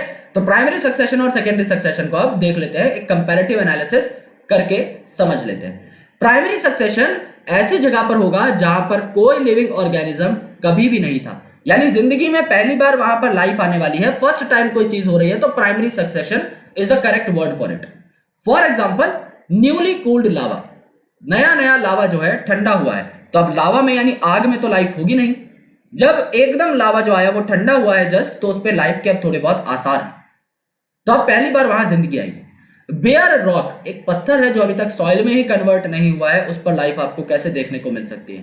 तो यहां पर एक बेयर रॉक जो है, इसे हमें कन्वर्ट करना है इनटू सॉइल, तब जाके वहां पर वेजिटेशन आएगी। न्यूली क्रिएटेड पॉन्ड और रिजर्वायर, यानी कोई ऐसी जगह है जहां पर आपका छोटा सा कोई डिप्रेशन है, छोटा सा कोई खड्डा है, उसके अंदर लाइफ अभी तक नहीं आई है, पहली बार वहां पर बस पानी भर गया, अब उस पानी के अंदर हमें लाइफ लानी है। So before a biotic community is established, इससे पहले वहां पर कोई बहुत बढ़िया बायोटिक कम्युनिटी आए, प्लांट्स रहने लगे, एनिमल्स रहने लगे, there must be formation of fertile soil, soil का बनना जरूरी है, क्योंकि आपको पता है सॉइल के ऊपर ही वेजिटेशन ग्रो करेगी, प्लांट्स ग्रो करेंगे और उन प्लांट्स को देखकर ही वहां पर एनिमल्स आएंगे। ठीक है, तो नेचुरल प्रोसेसेस के थ्रू, यानी नेचर के थ्रू, ऑर्गेनिजम्स के थ्रू क्या होगा, सॉइल का फॉर्मेशन होगा। सो प्राइमरी सक्सेशन इसीलिए एक स्लो प्रोसेस है, क्योंकि यहां पर सॉइल बनने में ही थाउजेंड्स ऑफ ईयर्स लग जाते हैं। सॉइल फॉर्मेशन जो है सिर्फ इसी के अंदर अगर आप देखेंगे तो थाउजेंड्स ऑफ ईयर्स लग जाते हैं, थाउजेंड्स ऑफ ईयर्स लग जाते हैं, ये बात है। दैट्स व्हाई प्राइमरी सक्सेशन आपकी काफी स्लो होती है और एक यूनिफॉर्म पेस पे चलती रहती है। लेकिन सेकेंडरी सक्सेशन क्या है? अब सेकेंडरी सक्सेशन में क्या है, आपको बार बार सॉइल बनाने की जरूरत नहीं है। सॉइल आपकी एक बार बन चुकी थी प्राइमरी सक्सेशन के दौरान, राइट? प्राइमरी सक्सेशन जब हुई तो इनिशियल इवेंट्स में क्या हुआ था, सॉइल ही बन रही थी। तो सॉइल जब आपकी बन चुकी है तो सेकेंडरी सक्सेशन में बार बार सॉइल बनाने की कोई आवश्यकता नहीं है, इसीलिए सेकेंडरी सक्सेशन थोड़ा सा फास्ट होता है as compare to that of primary succession, क्योंकि इसे सॉइल दोबारा नहीं बनानी। So the succession taking place in an area after existed organisms are lost, यानी यहां पर पहले जिंदगी पाई जा रही थी, बट वो जो जिंदगी है अब डिस्ट्रॉय हो चुकी है due to any kind of calamity और any kind of disaster. For example abandoned farmlands जहां पर आपके पेड़ पौधे या फिर अच्छी खासी क्रॉप थी, उसको आपने अगर काट दिया है तो वहां पर अब कोई खास लाइफ नहीं है, लेकिन सॉइल वहां पर मौजूद है। बर्न्ड और कट फॉरेस्ट, पहले आपको पता है झूम खेती की जाती थी। झूम खेती में क्या था, एक जगह जाओ जहां पर आपको क्रॉप उगानी है, कल्टीवेशन करनी है, वहां पे सारे के सारे पेड़ दरख्तों को काट दो और उनको जला दो, जंगल पूरा का पूरा साफ हो जाएगा और जो जली हुई राख है वो इनऑर्गेनिक न्यूट्रिएंट्स का काम करती हैं, जो कि सॉइल के अंदर सप्लीमेंट हो जाती है और उस सॉइल को फर्टाइल बना देती है। यानी कुछ ऑर्गेनिजम्स या कुछ ह्यूमंस जहां पर भी जाएंगे वहां पर सीधा सीधा पेड़ों को काट देंगे, आग लगा देंगे एंड एक बढ़िया फॉरेस्ट को, एक एस्टेब्लिश्ड फॉरेस्ट को क्रॉप लैंड के अंदर कन्वर्ट करेंगे। तो अगर आप फॉरेस्ट को कट कर देते हो या जला देते हो तो वहां पे जो लाइफ है वो सारी डिस्ट्रॉय हो जाएगी। अगर कहीं पर बहुत खतरनाक बाढ़ आ जाती है तो वहां पर जो भी लाइफ थी डिस्ट्रॉय हो जाएगी। यानी पहले जिंदगी थी, प्राइमरी सक्सेशन हो चुकी है, वहां पर स्टेबल आपकी क्लाइमैक्स कम्युनिटी आ चुकी थी, लेकिन अब वहां पर क्या है, दोबारा से कोई ना कोई आपदा आ गई। या समझ लो सक्सेशन हो रही थी, प्राइमरी सक्सेशन, सॉइल वॉइल बन चुकी है, धीरे धीरे आप 1 बाय 1 लेवल बढ़ रहे हैं, आप एक एक सीरियल स्टेज को पार करते जा रहे हैं, लेकिन बीच में कोई आपदा आ गई तो भी आपका लाइफ जो है सारी की सारी डिस्ट्रॉय हो सकती है। Since some soil sediments are present, succession is faster than primary succession. Since यहां पर सेडिमेंट्स प्रेजेंट है, यहां पर सॉइल आपकी प्रेजेंट है, तो ये फास्टर होता है succession as compare to that of primary succession. यहां पे क्योंकि हमें किसी टेंशन की जरूरत नहीं है, बार बार सॉइल नहीं बनानी पड़ेगी। The species that invade depend on the condition of soil and availability of water. यहां पर क्योंकि सॉइल पहले से है, तो अगर यहां पर थोड़ी सी भी वेजिटेशन स्टार्ट हो चुकी है ना, तो एनिमल यहां पर भाग भाग कर आना स्टार्ट कर देते हैं, क्योंकि यहां पर वेजिटेशन होना बहुत ईजी है। जो अर्लियर प्री रिक्विसाइट्स हैं, यानी जिन चीजों की जरूरत है ना आपको, जो पहले से प्रेजेंट होनी चाहिए, वो ऑलरेडी प्रेजेंट है। सॉइल आपकी प्रेजेंट है, गलती से एक सीड भी आ गया तो वेजिटेशन डेवलप हो जाएगी। तो डिपेंडिंग अपॉन कि उस जगह की सॉइल कैसी है, सॉइल पर डिपेंड करता है कि कौन सी क्रॉप उगेगी एंड वाटर लेवल वहां पर कैसा है। अगर पानी भी वहां पर अच्छा खासा है तो प्रोडक्टिविटी मैक्सिमम हो जाएगी एक बहुत कम टाइम के अंदर ही प्लांट्स की, और वहां पर एनिमल्स भी आकर के इन्वेड करना स्टार्ट कर देंगे। सो डिपेंडिंग अपॉन वहां पर क्रॉप कैसी है, वहां पर सॉइल और वाटर की कंडीशन कैसी है, उसी हिसाब से एनिमल्स वहां पर आना प्रेफर करते हैं। जिनकी न्यूट्रिशनल रिक्वायरमेंट जैसी है वो वहां पर आना पसंद करेंगे। इन succession changes in vegetation affect food and shelter of animals, यानी वेजिटेशन चेंज होती है टाइम के साथ, जैसा कि हम इस डायग्राम के अंदर देख रहे हैं। हर्ब्स के बाद आपके श्रब्स आए, श्रब के बाद आपके ट्रीज आए मीडियम हाइट के, और उसके बाद टॉल ट्रीज आए। तो यहां पर क्या है मेरे दोस्त, यहां पर आप देखते हो कि सक्सेशन में क्या है, वेजिटेशन जो है ना वो धीरे धीरे चेंज हो रही है, और वेजिटेशन चेंज होगी तो जो खाना है उसकी मात्रा और खाने का जो बेसिक टेस्ट है या जो बेसिक चीजें बन रही हैं वो बहुत डिफरेंट हो सकती है, राइट? कहीं पर इनिशियली हर्ब्स से कोई घासें उग रही थी, आगे चल के टमाटर उगने लग गए, लेट से आगे चल के कोई और सब्जी उगने लग गई, तो वेजिटेशन में चेंजेस आ रहे हैं। तो एनिमल के रहने खाने के नियमों में भी थोड़े बहुत चेंजेस आएंगे। Thus, as succession proceed, the number and type of animals and decomposers also change. क्योंकि सब कुछ जो मैंने आपको बताया था वो सारा का सारा प्लांट प्रोडक्टिविटी पर डिपेंड करता है। अगर प्लांट आपका बढ़िया प्रोडक्टिव है तो उसके पीछे पीछे बहुत सारे हजारों किस्म के हर्बीवोर आ जाएंगे कि भाई यहां तो प्लांट बहुत अच्छा खाना बनाता है, ये तो हम सबकी भूख प्यास मिटा देगा, चलो यहां पर रहना स्टार्ट कर देते हैं। अगर वहां पर हजारों किस्म के हर्बीवोर आ जाएंगे तो कार्निवोर भी आ जाएंगे कि भाई अब यहां पर हम रह सकते हैं क्योंकि हर्बीवोर बहुत सारे हैं तो इनके ऊपर हम फीड कर सकते हैं। तो अल्टीमेटली उनका नंबर भी बढ़ेगा और उनकी जो स्पीसीज है उनमें चेंजेस भी आते रहेंगे। अगर आपने क्रॉप को चेंज कर दिया है तो जो हर्बीवोर वहां पर आएंगे वो भी उस क्रॉप को देखकर आएंगे, तो हर्बीवोर चेंज हो गए, और हर्बीवोर को देख करके जो कार्निवोर आएंगे वो भी चेंज हो गए। यानी टाइम के साथ सक्सेशन की स्टेजेस के दौरान जो चीजें होती रहती हैं वो बदलती रहती हैं और ये बदलाव बहुत जरूरी है। दिस बदलाव is very very important. Natural और ह्यूमन इंड्यूस्ड डिस्टर्बेंसेस, यानी काफी डिस्टर्बेंसेस हैं जो आपको पीछे घसीट कर ला सकती हैं। यानी जैसा मैंने आपको बताया, आप सीरियल स्टेज 1 से सीरियल स्टेज 2 पे गए, 3 पे गए, 4 पे गए, लेकिन अगर कोई कैलेमिटी आ गई बीच में, कोई डिजास्टर आ गया, तो आप वापस भी तो आ जाओगे ना, आप अर्लियर स्टेज पर पहुंच जाओगे।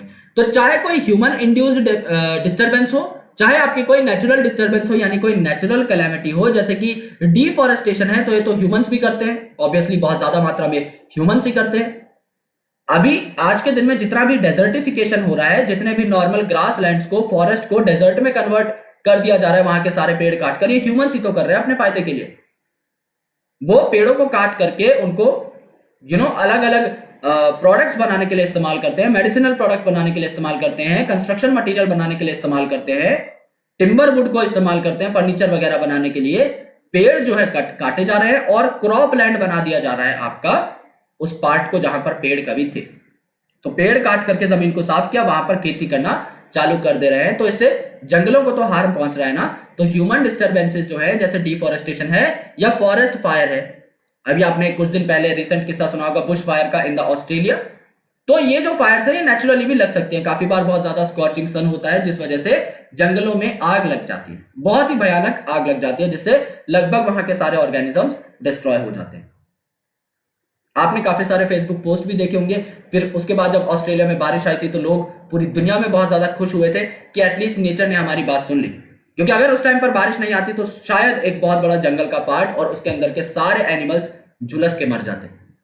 तो जो फायर है या डिफॉरेस्टेशन है, ये आपके पर्टिकुलर सीरियल स्टेज को अर्लियर स्टेज में कन्वर्ट कर देते हैं, यानी कि एक स्टेप पीछे ले आते हैं। यानी आप आगे बढ़ रहे हैं स्टेज 1 से 2 पे, 3 पे, 4 पे, अब वापस भी आ सकते हैं, 4 से 3 पे, 3 से 2 पे, 2 से 1 पे एंड सो ऑन। ठीक है। They create new condition that encourage some species and discourage और एलिमिनेट अदर स्पीसीज। अब आप एक स्टेज पीछे आ चुके हैं। अब आप एक स्टेज अगर पीछे आ चुके हैं तो क्या आपकी प्रोडक्टिविटी वही रहेगी जो पहले थी? The answer is no. पहले प्लांट स्पीसीज अलग थी, अब प्लांट स्पीसीज अलग है, आप एक स्टेज पीछे आ चुके हो, यानी कि प्लांट की प्रोडक्टिविटी में आए हैं बदलाव। अगर प्लांट की प्रोडक्टिविटी में बदलाव आए हैं तो क्या हर हर्बेशियस जो ऑर्गेनिज्म थे वो उन्हें वैसे ही खाएंगे? हर्बेशियस ऑर्गेनिज्म मतलब जो हर्बीवोर थे, ओके, हर्बेशियस एक गलत टर्म हो जाएगी यहाँ पे एनिमल्स के लिए। जो हर्बीवोर थे, अगर आपकी प्रोडक्टिविटी चेंज हो गई है प्लांट की, तो क्या हर्बीवोर सेम रहेंगे? नहीं। कुछ चीजें होंगी जो सपोर्ट की जाएंगी बाय नेचर कि हाँ यार आपके लिए कंडीशंस फेवरेबल हो चुके हैं, अब आप ग्रो कर लीजिए। लेकिन कुछ ऐसे ऑर्गेनिज्म हैं जिनकी रिक्वायरमेंट्स कुछ और थी और जैसे ही आप एक स्टेज पीछे आए वो रिक्वायरमेंट्स पूरी नहीं हो पा रही हैं, तो वो इंडिविजुअल्स जो है एलिमिनेट हो जाएंगे। यानी कि जैसे ही एनवायरनमेंट में कोई चेंजेस आते हैं, दो प्रकार के केसेस हमें देखने को मिल सकते हैं। या तो वो चेंजेस किसी स्पीसीज के लिए फेवरेबल है कि हाँ भाई स्पीसीज बढ़िया तरीके से उग सकती है, या वो जो चेंजेस है वो किसी स्पीसीज के लिए अनफेवरेबल है, स्पीसीज ग्रो नहीं कर सकती, परपेचुएट नहीं कर सकती। तो यहां पर देखो आपको किस प्रकार की सक्सेशन देखने को मिलती है प्लांट्स के अंदर। यहां पर based on the nature of the habitat, plant succession is of two type, that is hydrarch and xerarch. Hydrarch में एक वर्ड आ रहा है दैट इज हाइड्रा या फिर हाइड्रो, एंड हाइड्रो का मतलब क्या होता है? हाइड्रो का मतलब होता है वाटर। और जीरार्क में एक वर्ड आ रहा है दैट इज जेरिक। जेरिक का मतलब क्या होता है? जेरिक का मतलब होता है सूखा, यानी यहां पर पानी नहीं है। यानी एक सक्सेशन ऐसी है जो आपकी पानी के अंदर हो रही है, जहां पर आपका पानी अच्छे खासे अमाउंट में मौजूद है, और दूसरी सक्सेशन ऐसी है जहां पर पानी आपका बहुत अच्छे अमाउंट में मौजूद नहीं है। लेकिन दोनों मिलकर के अपनी अपनी सक्सेशन के दौरान एक ऐसी स्टेज पर जाना चाहती हैं जहां पर मीडियम वाटर हो, यानी कि दोनों ही जाकर के मैजिक कंडीशन में मिलना चाहती हैं। मैजिक कंडीशन मतलब मीडियम वाटर वाली कंडीशन, यानी जहां पर बहुत ज्यादा पानी है, जो हाइड्रार्क रीजन में है प्लांट्स, वो भी चाहते हैं कि मैं मीडियम वाटर वाली कंडीशन में आ जाऊं, और जो जीरार्क कंडीशन में है जहां पर पानी बिल्कुल नहीं है, वो भी चाहते हैं कि मैं ऐसी सक्सेशन शो करूं जिससे कि मैं मैजिक कंडीशन यानी मीडियम वाटर वाले लेवल पर पहुंच जाऊं। तो हाइड्रार्क सक्सेशन क्या होता है? It takes place in wetter areas जहां पर पानी प्रेजेंट है। The series progress from hydric to mesic condition, यानी आपके पानी वाली कंडीशन से मीडियम पानी वाली कंडीशन तक आपको पहुंचना है, यानी हायर वाटर से मीडियम वाटर की कंडीशन में आपको पहुंचना है। ज़ेरिक सक्सेशन का मतलब है it take place in dry areas, ये आपके ड्राई एरियाज में टेक प्लेस करती है। The series progress from xeric to mesic condition, यानी यहां पर सूखे से आपके मीडियम वाटर कंडीशन पर आपको पहुंचना है, यानी दोनों की दोनों, चाहे आपकी हाइड्रार्क हो चाहे आपकी जीरार्क हो, मीडियम वाटर कंडीशन तक पहुंचना चाहती हैं, मैजिक क्लाइमेक्स कम्युनिटी तक पहुंचना चाहती हैं। यानी कोशिश ये रहेगी दोनों की कि एक मीडियम वाटर वाला जंगल जो है एज अ क्लाइमेक्स कम्युनिटी तैयार कर लिया जाए। The species invading a bare area are called as pioneer species. Pioneer क्या होता है? कोई भी ऐसा व्यक्ति या कोई भी ऐसा एनिमल या कोई भी ऑर्गेनिज्म जो किसी चीज की शुरुआत करता है, दैट इज पायनियर, राइट? तो यहां पर पायनियर स्पीसीज क्या हो जाएगी?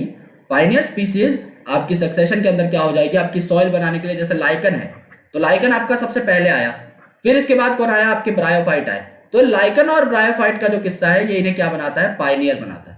पहले आपका लाइकन आया, इसमें से भी दूसरे नंबर पे आपका ब्रायोफाइट आया। तो सबसे पहले जो आए ना, एक खाली एरिया के ऊपर सक्सेशन करने के लिए उन्हें आप क्या बोल रहे हैं? पायनियर स्पीसीज बोल रहे हैं। फिर ये पायनियर स्पीसीज वहां पर ग्रो करेंगी और वेजिटेशन बढ़ेगी, उन्हें देखकर और एनिमल आएंगे, और वेजिटेशन बढ़ेगी और एनिमल आएंगे, और प्रोडक्टिविटी और बायोमास बढ़ेगा और एनिमल आएंगे, एंड क्लाइमेक्स कम्युनिटी डेवलप हो जाएगी जहां पर बढ़िया number of animal and plant species आपको देखने को मिलते हैं। एक म्यूजिक क्लाइमेक्स कम्युनिटी बन जाएगी मीडियम वाटर लेवल वाली, ये बात।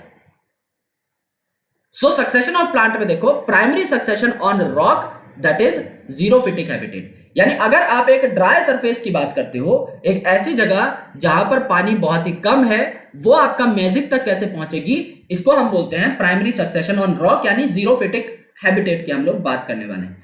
यहां पर लाइकन जो है ये पायनियर स्पीसीज का काम करेंगे, क्योंकि आपको क्या करना है? इन लाइकन की हेल्प से सॉइल बनवानी है। सॉइल बनवानी है तो सबसे पहले पत्थरों पर आकर कौन ग्रो करेगा? लाइकन ग्रो करेगा ना। तो आपकी आइस की वजह से तो पत्थर टूट ही रहे थे, यहां पर लाइकन भी आपके कुछ एसिड सिक्रीट करते हैं जो कि रॉक को डिसॉल्व कर देते हैं, और ये रॉक की वेदरिंग में और सॉइल बनाने में सहायक होते हैं। तो आपके जो बड़े पत्थर थे वो एसिड की वजह से छोटे छोटे टुकड़ों में कन्वर्ट हो जाएंगे, एंड लाइकन जो है आपका यहां पर पत्थर को कन्वर्ट कर देगा मिट्टी के अंदर। लाइकन जो है, इसके बाद आपके स्मॉल प्लांट लाइक ब्रायोफाइट यहां पर आएंगे, जिनको सिर्फ थोड़ी सी अमाउंट ऑफ सॉइल चाहिए, और ये जो ब्रायोफाइट है ये भी यहां पर सॉइल बाइंडर का काम करते हैं, ये सॉइल को बहने नहीं देते। फिर जैसे ही आपको पता लग जाएगा कि सॉइल स्टेबलाइज हो चुकी है, तो आपके थोड़े बड़े बड़े प्लांट यहां पर आने लग जाएंगे, यानी मीडियम हाइट के ट्रीज आने लग जाएंगे, श्रब्स वगैरह आने लग जाएंगे, एंड उसके बाद एक स्टेबल क्लाइमेक्स फॉरेस्ट कम्युनिटी बन जाएगी जो कि मीजोफिटिक होगी, यानी इसमें मीडियम वाटर होगा। यानी आप क्या कर बैठे, यहां पर जीरोफिटिक जो कंडीशन थी, ड्राई कंडीशन, उससे एक मीडियम वाटर वाली कंडीशन में आ गए। जो क्लाइमेक्स कम्युनिटी है, it remains stable as long as environment remains unchanged, यानी जब तक एनवायरमेंट आपका स्टेबल चीजें पोर्ट्रे कर रहा है, तब तक आपकी क्लाइमेक्स कम्युनिटी भी स्टेबल रहेगी। जब तक कोई आपदा नहीं आएगी, इस क्लाइमेक्स कम्युनिटी का कोई कुछ नहीं बिगाड़ पाएगा। प्रोडक्टिविटी क्योंकि यहां पर मैक्सिमम है, पेड़ों की हाइट लेंथ एकदम बढ़िया है, तो अच्छे तरीके से ग्रो करती रहेंगी विदाउट एनी डाउट।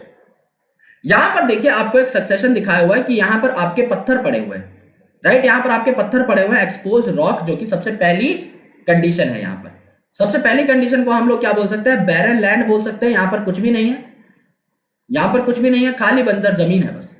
फिर क्या हुआ? यहां पर लाइकन आ गए, और लाइकन आ गए जो कि पायनियर थे, एंड इसके बाद कौन आ गए? मॉसेज आ गए।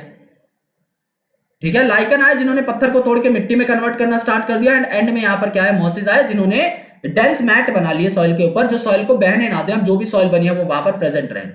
अगली जो आपकी स्टेज थी, इसमें क्या हुआ? छोटे छोटे हर्ब और श्रब आए, यानी कि आपकी घासें और झाड़ियां वगैरह आई। फिर आपके हीथ मैट आए यानी कि आपके श्रब थोड़े और बड़े हो गए।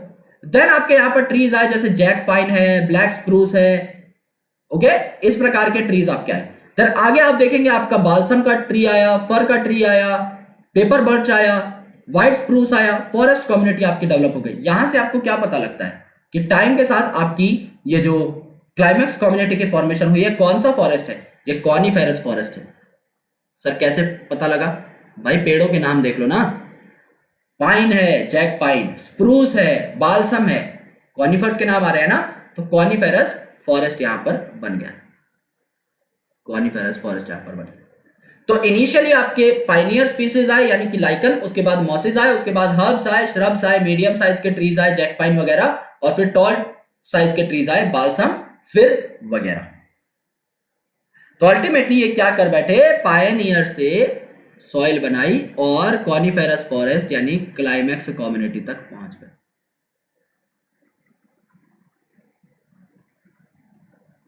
क्लाइमैक्स कम्युनिटी तक पहुंच गए। ये हुई है आपकी सक्सेशन।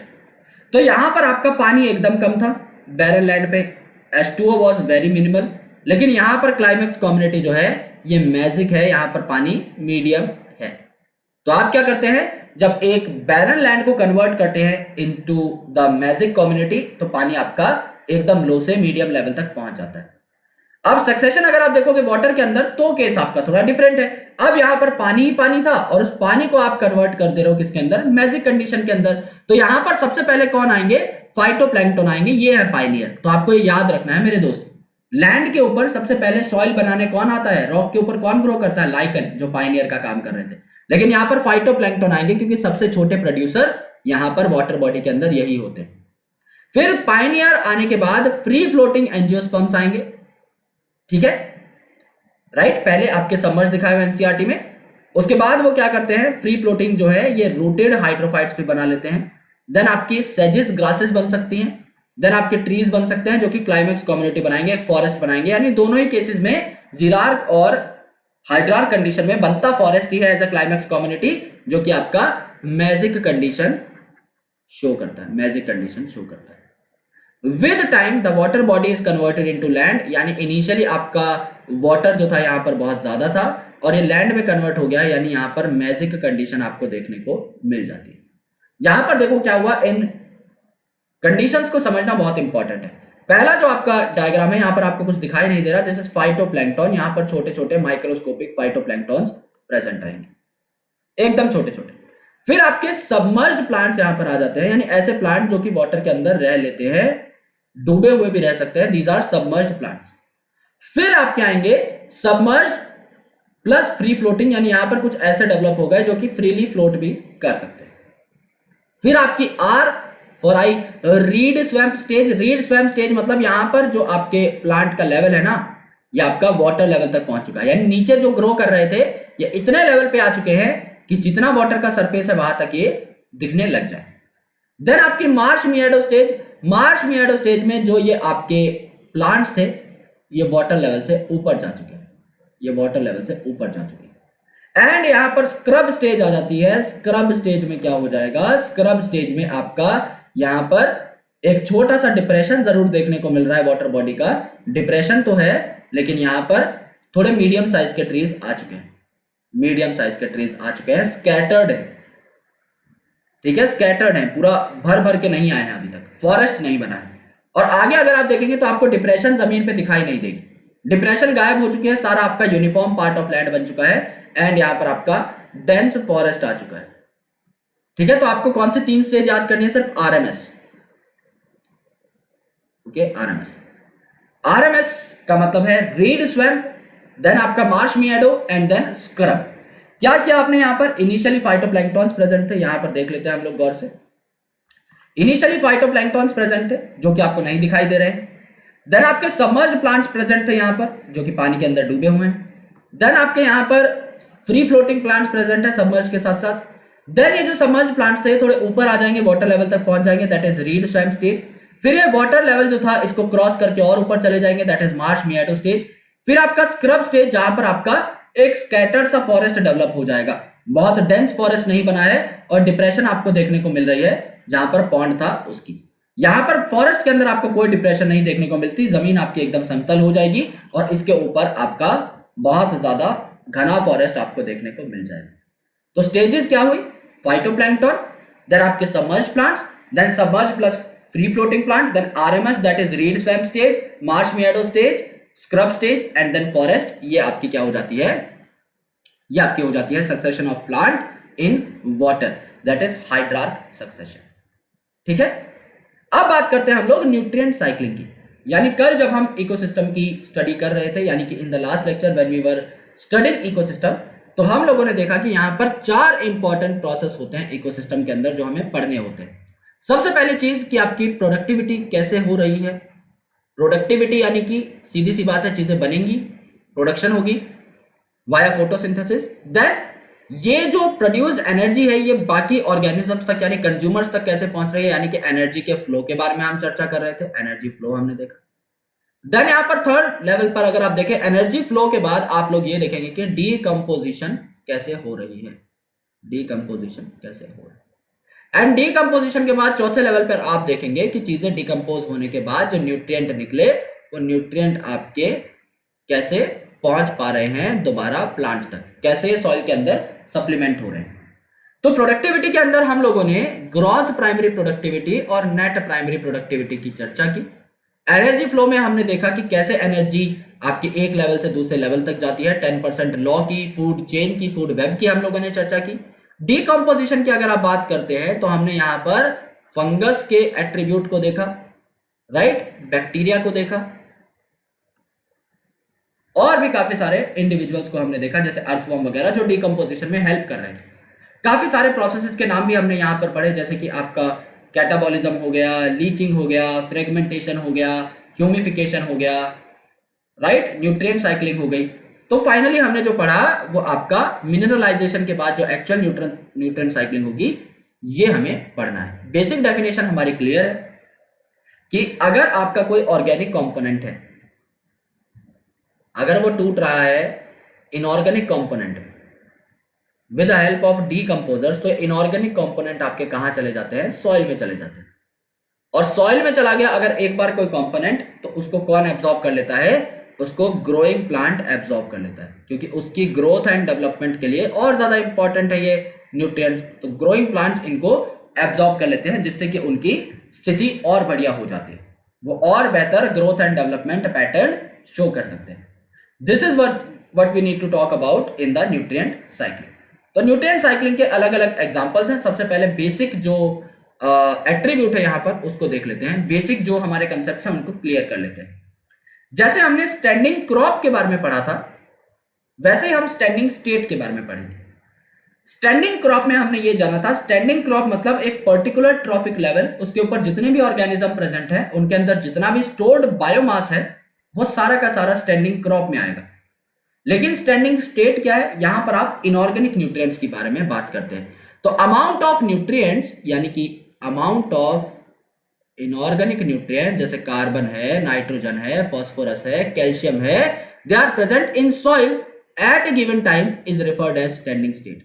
यानी सॉइल के अंदर कितना प्रेजेंट है, यहां पर हम ट्रॉफिक लेवल की बात नहीं कर रहे क्योंकि यहां पर हमें एनर्जी फ्लो की बात नहीं करनी है। न्यूट्रिएंट आप कहां से निकालते हैं? सॉइल से। जबकि बायोमास आपका कैसे आता है आपके अंदर? किसी चीज को खाने पर। अगर मैंने प्लांट को खाया तो उसके अंदर जो स्टोर्ड एनर्जी थी वो मेरे अंदर आ गई। मुझे अगर कोई शेर खा जाएगा तो मेरे अंदर जो स्टोर्ड एनर्जी है वो शेर के अंदर चली जाएगी। यानी when we talk about biomass या when we talk about standing crop तो हम ऑर्गेनिजम्स की बात करते हैं, ट्रॉफिक लेवल्स की बात करते हैं। लेकिन इनऑर्गेनिक न्यूट्रिएंट्स हमारे अंदर कैसे आएंगे? सॉइल से आएंगे। तो स्टैंडिंग स्टेट मतलब वो इनऑर्गेनिक न्यूट्रिएंट्स जो एक पर्टिकुलर टाइम पर सॉइल के अंदर अवेलेबल है वो स्टैंडिंग स्टेट कहलाएंगे। And it varies in different kind of ecosystem and also on seasonal basis। अलग अलग इकोसिस्टम में अलग अलग स्टैंडिंग स्टेट है। भाई एक ऐसा इकोसिस्टम है जिसमें प्रोडक्टिविटी बहुत ज्यादा है, पत्ते बहुत ज्यादा झड़ रहे हैं, लेट से आपका कोई डेसिडुअस फॉरेस्ट है, पतझड़ हो रही है वहां पे, तो पत्ते आपके नीचे पहुंचते जाएंगे जमीन पर। अब जमीन पर अगर पत्ते पहुंचते जा रहे हैं, टहनियां टूटती जा रही हैं, तो ऑर्गेनिक कंटेंट आपका जमीन में रिच होता जा रहा है। उस ऑर्गेनिक कंटेंट पर डीकंपोजर्स काम करेंगे और इसे इनऑर्गेनिक न्यूट्रिएंट में तब्दील कर देंगे। यानी जितने ज्यादा पत्ते गिरेंगे न्यूट्रिएंट रिच उतनी ही सॉइल हो जाएगी, राइट। तो इकोसिस्टम पर भी डिपेंड करता है कि किस प्रकार का वहां पर सिस्टम है, किस प्रकार की कम्युनिटीज हैं, सीजनल बेसिस पर भी डिपेंड करता है। यानी अगर आपने समझ लो यार कि कोई ऐसा इलाका ले लिया है कंसिडरेशन में जहां पर बारिश बहुत होती है, तो आपके जो मिनरल्स थे समझ लो पानी के साथ बह करके चले गए नदी के किनारे। नदी के किनारे चला जाता है ना बारिश का पानी बह करके, तो वहां पर नदी के किनारे जो सॉइल मिलती है इसीलिए फर्टाइल होती है, उसे एलुवियल सॉइल कहा जाता है। तो एलुवियल सॉइल क्यों फर्टाइल होती है मेरे दोस्त? क्योंकि उसमें मिनरल्स भी बह करके चले जाते हैं, तो इसीलिए इस सॉइल को मिनरल रिच सॉइल बोला जाता है। लेकिन भाई यहां पर जिस इकोसिस्टम से बह करके गया न्यूट्रिएंट वहां तो कम हो गए ना। जमीन से बह करके न्यूट्रिएंट पानी की तरफ चल पड़े, तो पानी के पास तो न्यूट्रिएंट ज्यादा हो गए, जमीन के पास कम भी तो हो गए। तो सीजनल बेसिस पर भी डिपेंड करता है कि न्यूट्रिएंट रिटेन किए जाएंगे या नहीं, और इकोसिस्टम पे तो डिपेंड करता ही करता है कि कहीं पर कितना ऑर्गेनिक कंटेंट जमीन पर गिर रहा है और कितने न्यूट्रिएंट की कन्वर्जन वहां पर देखने को मिल रही। Nutrients are never lost in ecosystem. Nutrient कभी लॉस नहीं होते। क्यों? क्योंकि न्यूट्रिएंट प्लांट में क्या बनाते हैं? स्ट्रक्चर बनाते हैं या फिर मेटाबॉलिज्म में काम आते हैं। दोनों ही केसेस में एलिमेंट की प्रॉपर्टीज चेंज नहीं होती। अगर वो स्ट्रक्चर बना रहे हैं और प्लांट की कभी डेथ हुई या प्लांट को किसी एनिमल ने खा लिया, तो वो सेम स्ट्रक्चर एनिमल के अंदर आ जाता है। और एनिमल की अगर डेथ हुई या प्लांट की अगर डेथ हुई, तो वो जो स्ट्रक्चर्स हैं, वो जो स्ट्रक्चरल बायोमोलिक्यूल्स हैं, वो टूट टूट कर दोबारा से मिनरल में कन्वर्ट हो जाएंगे और उनको दोबारा से एब्जॉर्ब कर लिया जाएगा बाय द प्लांट। तो ये कभी लॉस्ट नहीं होते, ये रिसाइकल होते रहते हैं। इसीलिए तो हम मिनरल रिसाइकलिंग को पढ़ रहे हैं इतना गौर से। The movement of nutrient elements through various component of ecosystem is called as nutrient cycling or the biogeochemical cycle। यानी न्यूट्रिएंट की साइक्लिंग जैसे जैसे होती रहती है, एक जगह से दूसरी जगह, दूसरी जगह से तीसरी जगह वो पहुंचते रहते हैं, इसे हम न्यूट्रिएंट साइक्लिंग या बायोजियोकेमिकल साइकिल बोलते हैं। बायो मतलब लिविंग, तो आपके लिविंग ऑर्गेनिज्म के अंदर पाए जाते हैं न्यूट्रिएंट। प्लांट ले लो, एनिमल ले लो, कोई भी चीज ले लो। जियो का मतलब अर्थ। अभी आपके कहां जा रहे हैं? ऑर्गेनिक कंपोनेंट जब इनऑर्गेनिक में कन्वर्ट हो रहे हैं तो कहां जा रहे हैं? अर्थ में जा रहे हैं ना, आपके धरती में जा रहे हैं। And chemicals, because they are chemicals, chemical elements तो ये है। तो ऐसे केमिकल एलिमेंट जो लिविंग ऑर्गेनिजम्स के अंदर पाए जाते हैं और जो आपके अर्थ के अंदर सप्लीमेंट हो जाते हैं और वहां से एब्जॉर्ब भी किए जा सकते हैं, साइक्लिंग में जो पार्टिसिपेट करते हैं, इसे आप क्या कहते हैं? Biogeochemical cycle. यानी इस पूरे के पूरे वर्ड के अंदर चार छोटे वर्ड्स मौजूद हैं। बायो मतलब लिविंग ऑर्गेनिजम्स, जियो मतलब अर्थ, केमिकल मतलब केमिकल एलिमेंट्स की बात हो रही है, साइकिल मतलब ये साइकिलिंग के अंदर पार्टिसिपेशन दिखा रहा है। ये प्लांट से एनिमल में जाएगा, एनिमल की डेथ होगी दोबारा सॉइल में आएगा, सॉइल से फिर प्लांट में जाएगा एंड सो ऑन, ये घूमता रहेगा। दैट्स व्हाई इसे बायोजियोकेमिकल साइकिल बोला गया। जैसे यहां पर देखो यार, यहां पर आपके वेदर्ड बेड रॉक्स है। अगर बेड रॉक आपका टूटेगा यानी पत्थर टूटेगा तो उससे कैल्शियम आपका रिलीज होगा। यहां पर अगर कोई ऑर्गेनिक मैटर है जो कि प्लांट वगैरह की डेथ से सप्लीमेंट हुआ है सॉइल में, तो इससे नाइट्रोजन निकल सकता है। ऑर्गेनिक मैटर के अंदर ऑब्वियसली अमीनो एसिड भी होंगे, न्यूक्लिक एसिड भी होंगे, जिनके अंदर नाइट्रोजन पाया जाता है, राइट। कुछ न्यूट्रिएंट आपके लॉस हो जाएंगे जो साइक्लिंग में नहीं आते, जो लीच हो जाते हैं, मैंने आपको बताया था, जो वाटर सॉल्युबल है नीचे चले जाते हैं अंडरग्राउंड वाटर के लेवल पर, और ये आपके अनअवेलेबल सॉल्ट्स की फॉर्म में प्रेजेंट हो जाते हैं। यहां पर कोई चीज है जो आपकी प्रेजेंट है तो वो डिकम्पोज हो जाएगी। रेस्पिरेशन के थ्रू आपको पता है अच्छे तरीके से कि जो ग्लूकोज वगैरह है या जो स्टोर्ड कार्बोहाइड्रेट है वो टूटेंगे और रेस्पिरेशन से CO2 और वाटर में कन्वर्ट हो जाएंगे, तो CO2 यहां पर रिलीज हो सकती है, राइट। अब ये जो CO2 है ये प्लांट दोबारा से ले लेगी और क्या बना लेगी? कार्बोहाइड्रेट बना लेगी। यानी अलग अलग प्रोसेसेस हैं। देखो ये CO2 प्लांट ने एटमॉस्फेयर से ली, वाटर के साथ इसे कंबाइन किया, क्लोरोफिल और सनलाइट की फॉर्म में यहां पर रिएक्शन हुई और क्या बन गया? आपका कार्बोहाइड्रेट बन गया, C6H12O6 बन गया। अब यहां पर ये C6H12O6 ऑक्सीजन की प्रेजेंस में दोबारा टूटा, यानी रेस्पिरेशन। अगर हमारी बॉडी के अंदर कार्बोहाइड्रेट आ गया है तो CO2 और H2O की फॉर्म में दोबारा से बाहर निकल गया, यानी जो CO2 प्लांट ने ली थी वो एनवायरमेंट में दोबारा से रिलीज हो गई, दोबारा से प्लांट इसको ले सकता है और ये यहां पर ही पहुंच जाएगा। तो क्या हुई? एक साइकिल आपको देखने को मिली ना, कि जहां से CO2 ली गई थी, एंड में प्लांट ने उसको यूज किया, कार्बोहाइड्रेट बनाया, हमने प्लांट को खाया और हमने CO2 बनाई और वो CO2 दोबारा प्लांट पे चली जाएगी। तो एक साइकिल बन गई है बहुत बेहतर तरीके से। इसी प्रकार की साइकिल्स आपको काफी मिनरल्स के अंदर देखने को मिलती है। जैसे कि मिनरल न्यूट्रिशन चैप्टर के अंदर आप नाइट्रोजन साइकिल को बखूबी देख चुके हैं कि कैसे आपका जो डाई नाइट्रोजन है, N ट्रिपल बॉन्ड N है, अब ये तो बहुत स्ट्रॉन्ग है यार, 3 ट्रिपल बॉन्ड है और तीनों के तीनों कोवेलेंट है, so it do have a very great strength. इसको तोड़ना इतना आसान नहीं है। तो इसको तोड़ने का जो बलबूता है वो भगवान ने सिर्फ कुछ चुनिंदा ऑर्गेनिजम्स को ही दिया है, जैसे कुछ बैक्टीरिया वगैरह। हमारे पास ये ताकत नहीं है कि हम एन ट्रिपल बॉन्ड एन को तोड़ सकें। तो यहां पर ये जो डाई नाइट्रोजन है, इसको नाइट्रोजिनेज नाम के एंजाइम से तोड़ा जाता है अलग अलग बैक्टीरियम्स द्वारा, और इन्हें कन्वर्ट कर दिया जाता है हाइड्रोजनेट करके। जो नाइट्रोजन है ना, इस पे 3-3 हाइड्रोजन लगा करके इन्हें किसमें कन्वर्ट कर दिया जाता है, NH3 यानी 2 मॉलिक्यूल्स ऑफ अमोनिया में कन्वर्ट कर दिया जाता है। और ये अमोनिया फिर अलग अलग चीजें बनाने के लिए इस्तेमाल में ले लिया जाता है।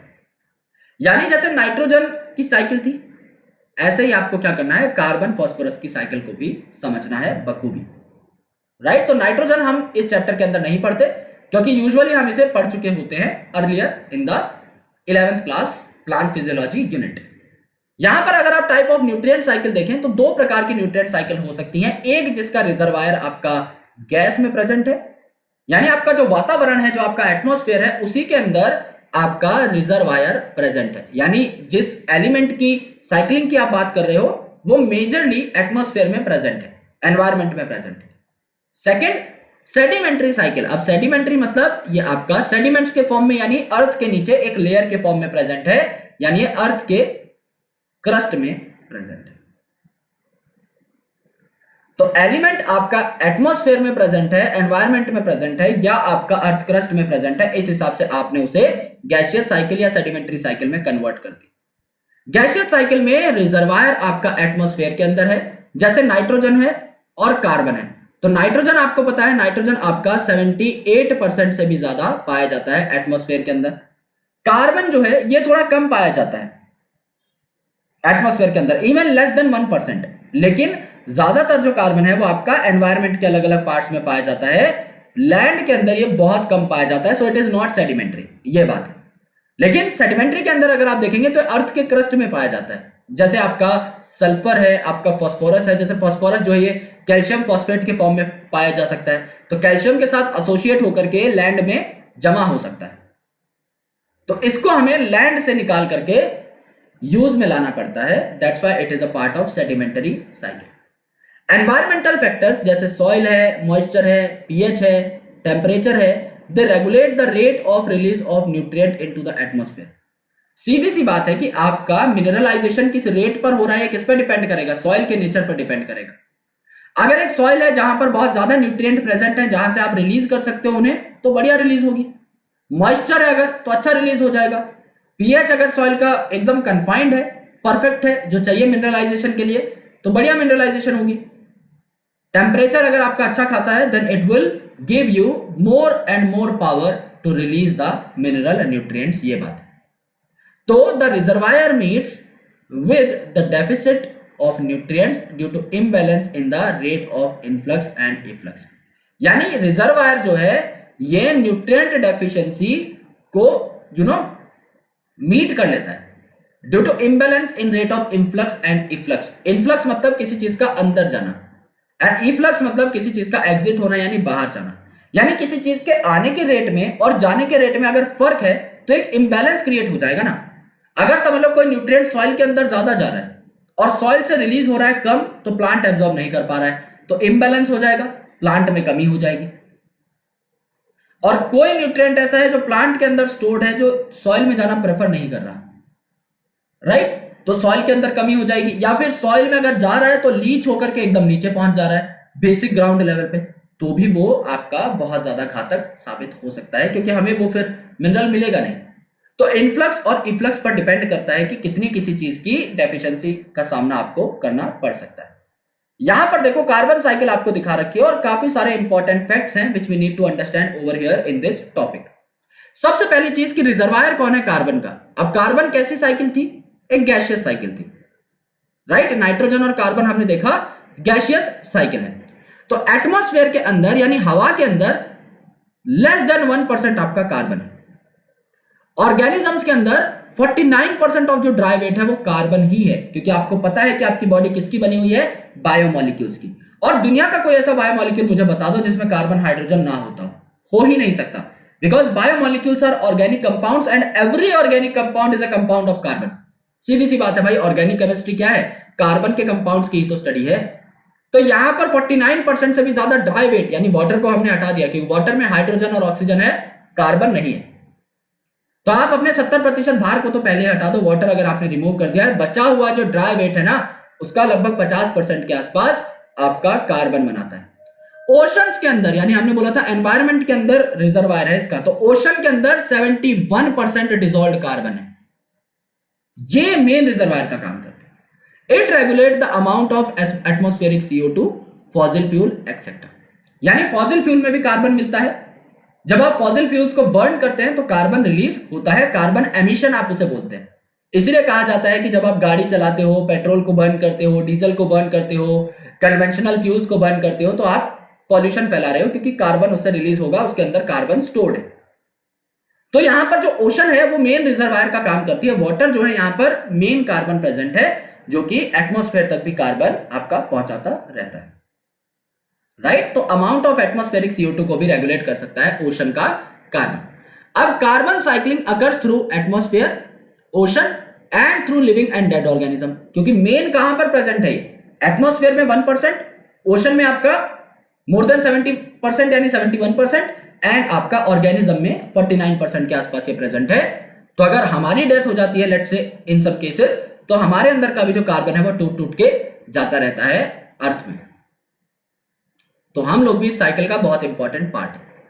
4 × 10⁻13 kg of carbon is fixed in biosphere through photosynthesis annually, यानी हर साल 4 × 10⁻13 kg कार्बन फिक्स होता है। यानी इतना केजी कार्बन किस में कन्वर्ट हो जाता है, कार्बोहाइड्रेट में कन्वर्ट हो जाता है। फिक्सेशन का मतलब क्या है, जो नॉर्मल फ्री कार्बन डाइऑक्साइड है इसको आपने पकड़ के कार्बोहाइड्रेट में कन्वर्ट कर दिया। The major amount of carbon returns to the atmosphere as CO2 through respiration. जैसा मैंने आपको बताया था, आप जब सांस लेते हैं, आपके अंदर कार्बोहाइड्रेट गया, आपने उस कार्बोहाइड्रेट को तोड़ा ऑक्सीडेशन से, CO2 और वाटर रिलीज हुआ। वो CO2 आप जब सांस छोड़ेंगे तो आपकी बॉडी से बाहर निकल जाएगा और एनवायरमेंट में दोबारा से सप्लीमेंट हो जाएगा। Processing waste and dead organic matter by decomposers also release CO2। अब डेड ऑर्गेनिक मैटर में, अब नाम ही ऑर्गेनिक मैटर है, तो ऑर्गेनिक मैटर किसका बना होगा, कार्बन तो होगा ही होगा उसके अंदर। अगर आप उस ऑर्गेनिक मैटर को ऑक्सीडाइज करते हो, तोड़ते हो, तो कार्बन को अगर आप ऑक्सीडाइज कर रहे हो तो कार्बन डाइऑक्साइड ही तो बनेगा। तो कार्बन डाइऑक्साइड बन करके दोबारा से सप्लीमेंट हो जाता है डीकंपोजिशन से भी। तो बहुत बढ़िया बढ़िया चीजें आपको यहां पर देखने को मिलेंगी। जस्ट ट्राई टू अंडरस्टैंड कि कार्बन आपका कहां कहां प्रेजेंट है। सबसे पहले तो CO2 आपका प्रेजेंट है वाटर के अंदर, CO2 आपका प्रेजेंट है ओशन के अंदर। कितना प्रेजेंट है, नियरली 71% के आसपास प्रेजेंट है, ठीक है। फिर आपका यहां पर प्रेजेंट है CO2 in atmosphere, CO2 in atmosphere present है आपका नियरली लेस देन 1% के आसपास। फिर आपका ऑर्गेनिजम्स के अंदर प्रेजेंट है, राइट। यानी यहां पर देखो, यहां पर जो आपका प्लांट है, यहां पर जो एनिमल है, इनके अंदर प्रेजेंट है। तो प्लांट और एनिमल के अंदर कितना प्रेजेंट है, 49% के आसपास कार्बन आपका प्रेजेंट है। ड्राई वेट का 49% ये बना रहा है। इसके अलावा आपके नीचे जो ऑयल एंड गैस हैं, यानी जो आपके फ्यूल्स हैं, ऑयल हो गई, गैस हो गई, कोल हो गया, कोयला जो है, इन सब में कार्बन होता है। प्लस आपके नीचे जो रिजर्वायर के फॉर्म में आपके प्रेजेंट हो सकते हैं, जैसे लाइमस्टोन एंड डोलोमाइट। तो यहां पर क्या होता है, कैल्शियम कार्बोनेट आपके पाया जाता है। कैल्शियम कार्बोनेट में भी तो कार्बन है ना दोस्त, यहां पर भी तो कार्बन हो गया। तो कुछ कार्बन आपका सॉल्ट के फॉर्म में जमा हो जाता है नीचे, अर्थ के नीचे। तो ये क्या हो जाता है, इनएक्सेसिबल हो जाता है, इनएक्सेसिबल हो जाता है। मैंने आपको बताया भी था कि यहां पर जो है एक वाटर वाले इकोसिस्टम के अंदर अगर आप देखें, तो वाटर वाले इकोसिस्टम के अंदर ग्रेजिंग फूड चेन मेन है। DFC जो थी, डेट्राइटस वाली जो फूड चेन थी, वो यहां पर बहुत मेन नहीं है। क्यों, क्योंकि काफी सारे ऐसे ऑर्गेनिक कंपाउंड है जमीन के अंदर स्टोर हो जाते हैं, तो उनको आप कैसे ही तोड़ करके दोबारा साइकिल के अंदर ले पाओगे, नहीं ला पाओगे। तो इसीलिए इनएक्सेसिबल हो जाते हैं काफी बार, इनको आपको बहुत जद्दोजहद से निकालना पड़ता है। तो यहां पर लाइमस्टोन एंड डोलोमाइट है, जहां पर कार्बन आपका हो सकता है। ऑयल एंड गैस यानी फ्यूल्स के अंदर हो सकता है, कोल के अंदर हो सकता है। देन आपका ऑर्गेनिजम्स के अंदर पाया जा रहा है, ऑर्गेनिजम्स के अंदर पाया जा रहा है, लिविंग ऑर्गेनिजम्स के अंदर ड्राई वेट में। देन आपका वाटर के अंदर पाया जा रहा है, जो कि रेगुलेट करेगा एटमॉस्फेरिक CO2 को, और आपका डायरेक्टली एटमॉस्फेयर में पाया जा रहा है लेस देन 1%। ये तो वो सारे जुगाड़ हो गए जहां पे कार्बन प्रेजेंट है। अब इनका इस्तेमाल कैसे किया जाएगा वो हम काले पेन से देख लेते हैं। आपका जो CO2 है एटमॉस्फेयर में, ये आपका टेरेस्ट्रियल फूड चेन में एक बहुत अच्छा पार्टिसिपेंट बन जाएगा। यानी जो CO2 प्रेजेंट है एनवायरमेंट में वो कौन ले लेगा, मेरा प्लांट ले लेगा। प्लांट अपटेक कर लेगा CO2 को, और ये छोटा वाला प्लांट है ये भी अपटेक कर लेगा CO2। क्यों अपटेक कर लेगा भाई, फोटोसिंथेसिस करनी है तो CO2 कौन ले लेगा, प्लांट ले लेगा। अब फोटोसिंथेसिस इसने करी और क्या बना लिया, कार्बोहाइड्रेट बना लिया। अब इस प्लांट को कौन खा जाएगी, गाय खा जाएगी। तो गाय के अंदर क्या हुआ, गाय के अंदर कार्बन पहुंच गया in the form of carbohydrate. अब इस कार्बोहाइड्रेट को गाय तोड़ेगी, जाहिर सी बात है। इस कार्बोहाइड्रेट को अगर गाय तोड़ेगी यानी रेस्पिरेशन अगर करेगी तो C6H12O6 जो है इसको अगर आप रेस्पिरेशन के अंदर ले जाओगे यानी ऑक्सीडेशन करवा दोगे इसका, तो क्या बनेगा, CO2 एंड H2O बनेगा। यानी यहां पर CO2 दोबारा से रिलीज हो जाएगी। तो यहां पर मेरे भाई अगर आप रेस्पिरेशन कर देते हो या डीकंपोजिशन करा देते हो, समझ लो इस प्लांट की डेथ हो गई और एनिमल की डेथ हो गई, तो डेट्राइटस फूड चेन आ जाएगी। डेट्राइटस फूड चेन क्या करते हैं, डेट्राइटस क्या करते हैं, ऑक्सीडेशन करते हैं। तो अगर ये कार्बोहाइड्रेट की ऑक्सीडेशन करेंगे तो CO2 और वाटर रिलीज हो जाएगा। CO2 और वाटर आपका रिलीज हो गया है रेस्पिरेशन से भी और डीकंपोजिशन से भी। ये जो CO2 रिलीज हुआ है ये एनवायरमेंट में चला जाएगा, डायरेक्टली एटमॉस्फेयर में चला जाएगा।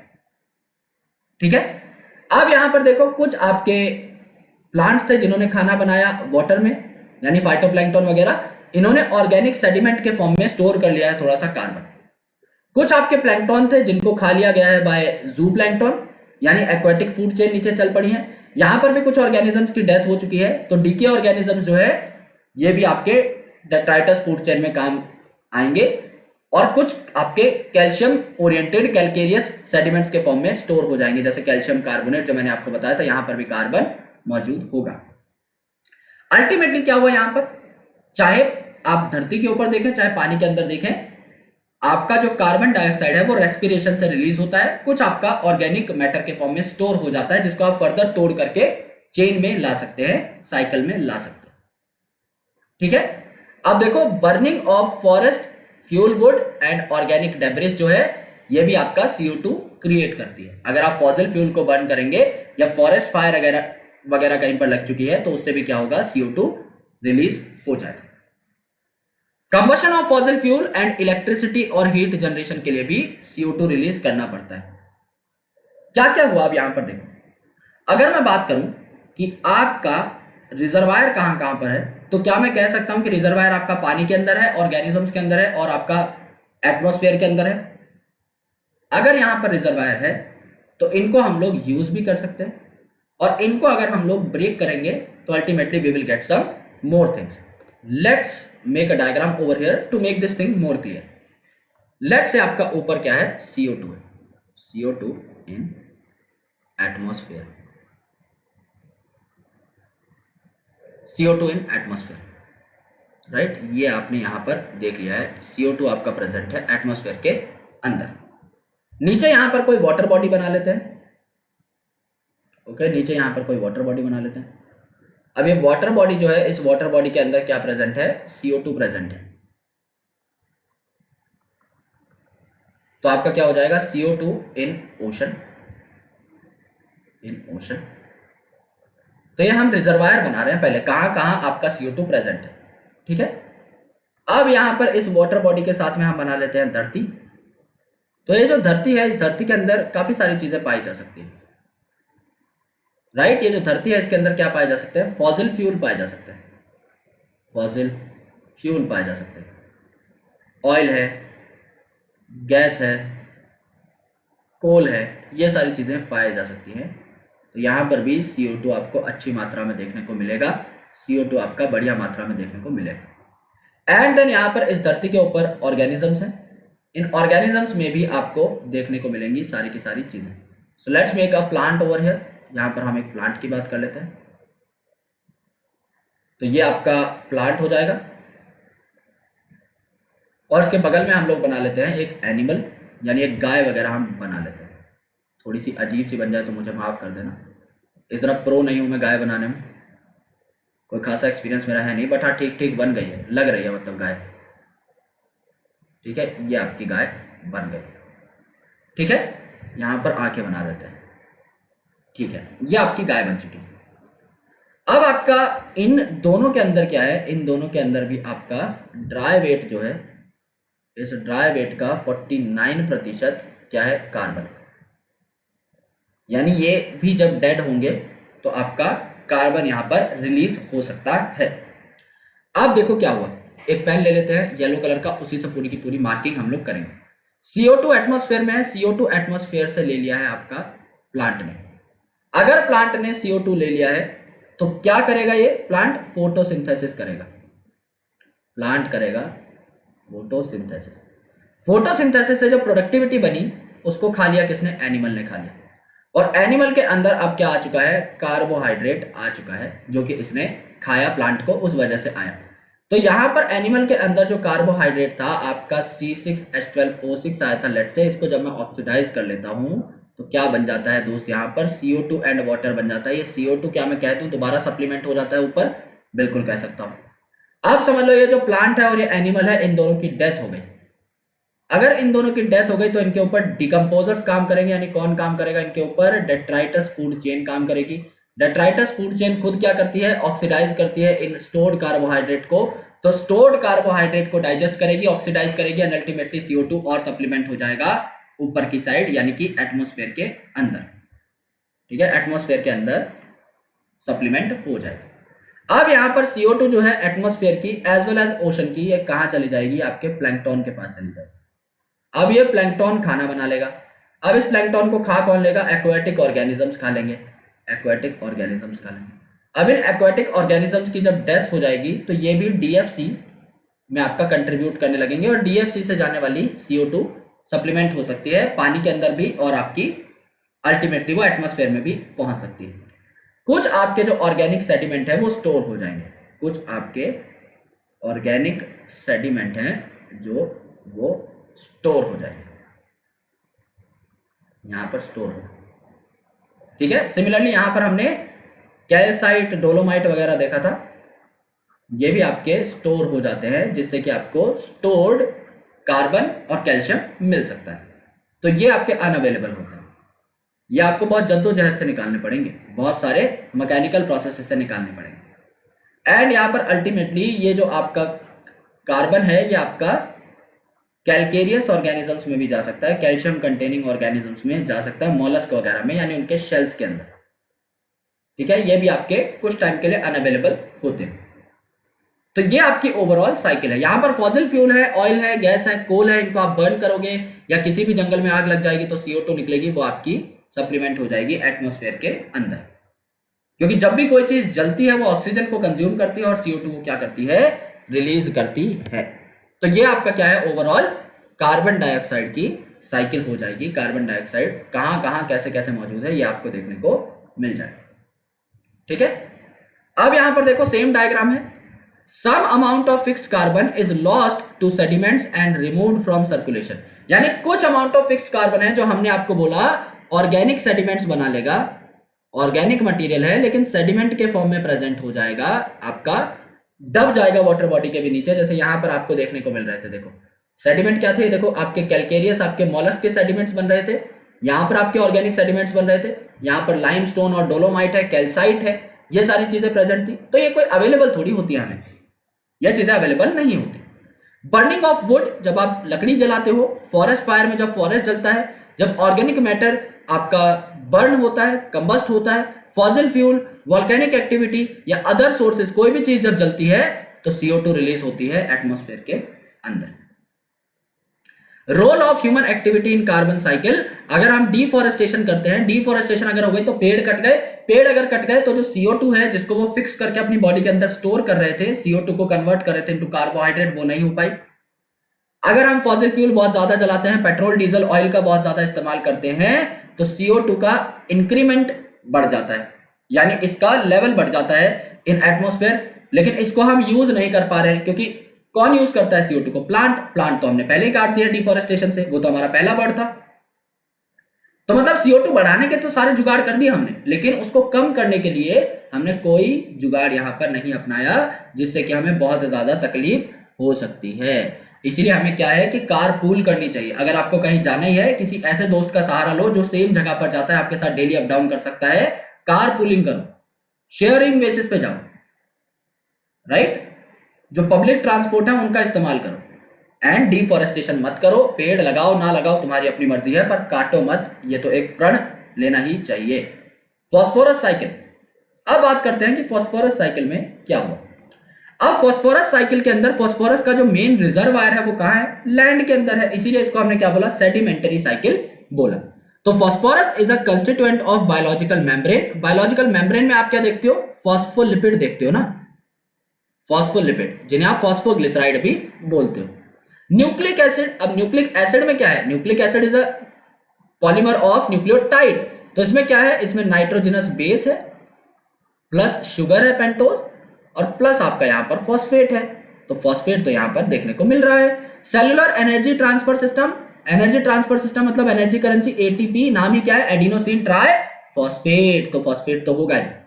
Many animals use phosphorus to make shells, जैसे कि आपके मॉलस्क वगैरह है तो कैल्शियम फॉस्फेट का भी शेल बनाते हैं। सेम आपकी बोन्स भी बन सकती हैं और आपके जो दांत हैं ये भी कैल्शियम फॉस्फेट के बनते हैं। नेचुरल रिजर्वायर जो है फास्फोरस का, ये रॉक है, पत्थर है, in the form of phosphate, यानी जो जैसे लाइम रॉक होता है जो कैल्शियम का एक रिजर्वायर है, वैसे ही आपका फॉस्फेट रॉक फॉस्फेट आपको प्रदान कर सकता है। व्हेन रॉक्स आर वेदर्ड, यानी जब मौसम की मार से तोड़े जाएं पत्थर, जो मैंने आपको बताया था कि पानी जमा होगा पत्थर के क्रैक में, फिर आइस में कन्वर्ट होगा, तो पत्थर में क्रैक और डीप होता जाएगा, पत्थर टूटता चला जाएगा। तो जब रॉक वेदर हो जाए ना, टूटते चले जाए, तो minute amount of phosphate dissolve in soil solution, तो minute amount of phosphate soil solution में आ जाते हैं और प्लांट द्वारा खींच लिए जाते हैं, एब्जॉर्ब कर लिए जाते हैं। Herbivores and other animals obtain this from plant। अब हम तो डायरेक्टली फॉस्फेट एब्जॉर्ब कर नहीं सकते, तो हमारी बॉडी के अंदर जो भी विकास होता है फॉस्फेट से रिलेटेड वो हम प्लांट को खाते हैं, तब हमारे अंदर फॉस्फेट पहुंचता है। The waste product and dead organisms, जो कि डेट्राइटस कहलाता है, are decompose by phosphate solubilising bacteria releasing phosphorus, यानी जब किसी प्लांट या एनिमल की डेथ होगी तो उसके अंदर डिकम्पोजर्स काम करेंगे, और डिकम्पोजर्स अगर काम करेंगे तो बहुत ही बढ़िया तरीके से फॉस्फेट को रिलीज करवा देंगे ऑर्गेनिक मैटर में से। यानी चाहे उन्हें कोई न्यूक्लियोटाइड मिल जाए, चाहे उन्हें कोई मेम्ब्रेन मिल जाए, उसमें से फॉस्फेट कैसे निकालना है वो बैक्टीरिया अच्छे तरीके से जानते हैं। अब देखो यहां पर क्या हुआ, रॉक मिनरल जो कि रिजर्वायर है, रिजर्वायर है मतलब टंकी है, इस टंकी में से वेदरिंग हुई, यानी पत्थर जो है वो टूटा और सॉइल सोल्यूशन के अंदर फॉस्फेट चला गया। पहली बात तो ये यहां से आया सॉइल के अंदर फॉस्फेट, ये तो आपका मेन सोर्स है फॉस्फेट का कि भाई रॉक टूटा और फॉस्फेट आया, क्योंकि मेन रिजर्वायर ही कौन है, रॉक है या सेडिमेंट है आपका सॉइल सोल्यूशन। अब देखो, अब यहां पर ये जो सॉइल सोल्यूशन है इसके अंदर फॉस्फेट आ गया, फॉस्फेट उठा किसने लिया, या तो ये फॉस्फेट रन ऑफ हो जाएगा, यानी कोई बारिश वगैरह आई और बहा करके ले गए इस मिनरल को, या ये अगर एक जगह पर रुका हुआ है सॉइल के अंदर तो अपटेक हो जाएगा बाय प्रोड्यूसर, यानी प्लांट ने क्या कर लिया है, प्लांट ने इस चीज को एब्जॉर्ब कर लिया। ठीक है, प्लांट ने एब्जॉर्ब कर लिया है आपके किसको, फास्फोरस को फ्रॉम द सॉइल। अब प्लांट को कौन खाएगा, कंज्यूमर खाएगा, यानी एनिमल है, तो क्या एनिमल के अंदर फॉस्फेट चला जाएगा, बिल्कुल चला जाएगा। अब चाहे प्लांट की डेथ हो, यानी लिटर फॉल हो रहा है, लिटर फॉल मतलब आपके पेड़ पौधे के अंदर से जो पत्ते हैं, डाली है, टहनी है, कुछ भी टूट के गिर गया, अ पार्ट इज ब्रोकन, तो चाहे पेड़ का आपका कोई पार्ट ब्रोकन है तो भी ये डेट्राइटस यानी डेड मैटर बनाएगा, और एनिमल अगर टूट रहा है तो भी ये डेट्राइटस यानी डेड मैटर बनाएगा। ठीक है, अब ये जो डेट्राइटस है ये डिकम्पोज हो जाएगा और क्या बना लेगा, आपका सॉइल सोल्यूशन के अंदर जाकर के दोबारा से फॉस्फेट बना लेगा। यानी अगर हम अपने हाथों से ड्रॉ करके देखें इस पूरे के पूरे सिस्टम को तो it is very very easy. सबसे पहले रिजर्वायर है कहां पे, आपका फॉस्फेट का रिजर्वायर है कहां पे, आपका रॉक के अंदर, यानी जो रॉक है वो आपका वेदर हुआ, वेदरिंग हुई, इस रॉक की वेदरिंग हुई, तो फॉस्फेट आपका कहां तक पहुंचा, फॉस्फेट आपका पहुंचा सॉइल तक। अब फॉस्फेट सॉइल तक पहुंच चुका है, अब सॉइल से कहां पर जाएगा, प्लांट के अंदर जाएगा, प्लांट से किसके अंदर जाएगा, एनिमल्स के अंदर जाएगा। अब समझ लो प्लांट की कोई टहनी टूटी या एनिमल्स की किसी की डेथ हुई, जो भी आपका डेड मैटर है उसको कौन सॉल्युबलाइज करेगा, उसको सॉल्युबलाइज करेगा फॉस्फेट सॉल्युबलाइजिंग बैक्टीरिया, और फॉस्फेट यहां पर रिलीज हो जाएगा। अब जो डेड ऑर्गेनिज्म है कहां प्रेजेंट रहते हैं, अर्थ पे ना, तो ये जो फॉस्फेट है कहां चला जाएगा, अर्थ में चला जाएगा। सॉइल के अंदर आ चुका है, दोबारा से प्लांट अपटेक कर लेंगे, फिर एनिमल्स अपटेक कर लेंगे, फिर दोबारा से इनकी डेथ पर सॉल्युबलाइजेशन हो जाएगी एंड सो ऑन। तो यहां पर देखो क्या हुआ, सबसे पहले आपका जो सॉइल सोल्यूशन था इसके अंदर फॉस्फेट पहुंचे, फिर इनको उठा लिया गया बाय प्लांट, फिर कंज्यूमर ने उन्हें खा लिया प्लांट को, फिर डेट्राइटस बन गया और डीकंपोजिशन से दोबारा सॉइल के अंदर फॉस्फेट आ गया। यानी एक बार एब्जॉर्ब हो जाने के बाद धरती से ये डेड ऑर्गेनिज्म से भी धरती में आ सकता है, और आपका इसके थ्रू तो आ ही रहा है, रॉक मिनरल्स के थ्रू तो आ ही रहा है।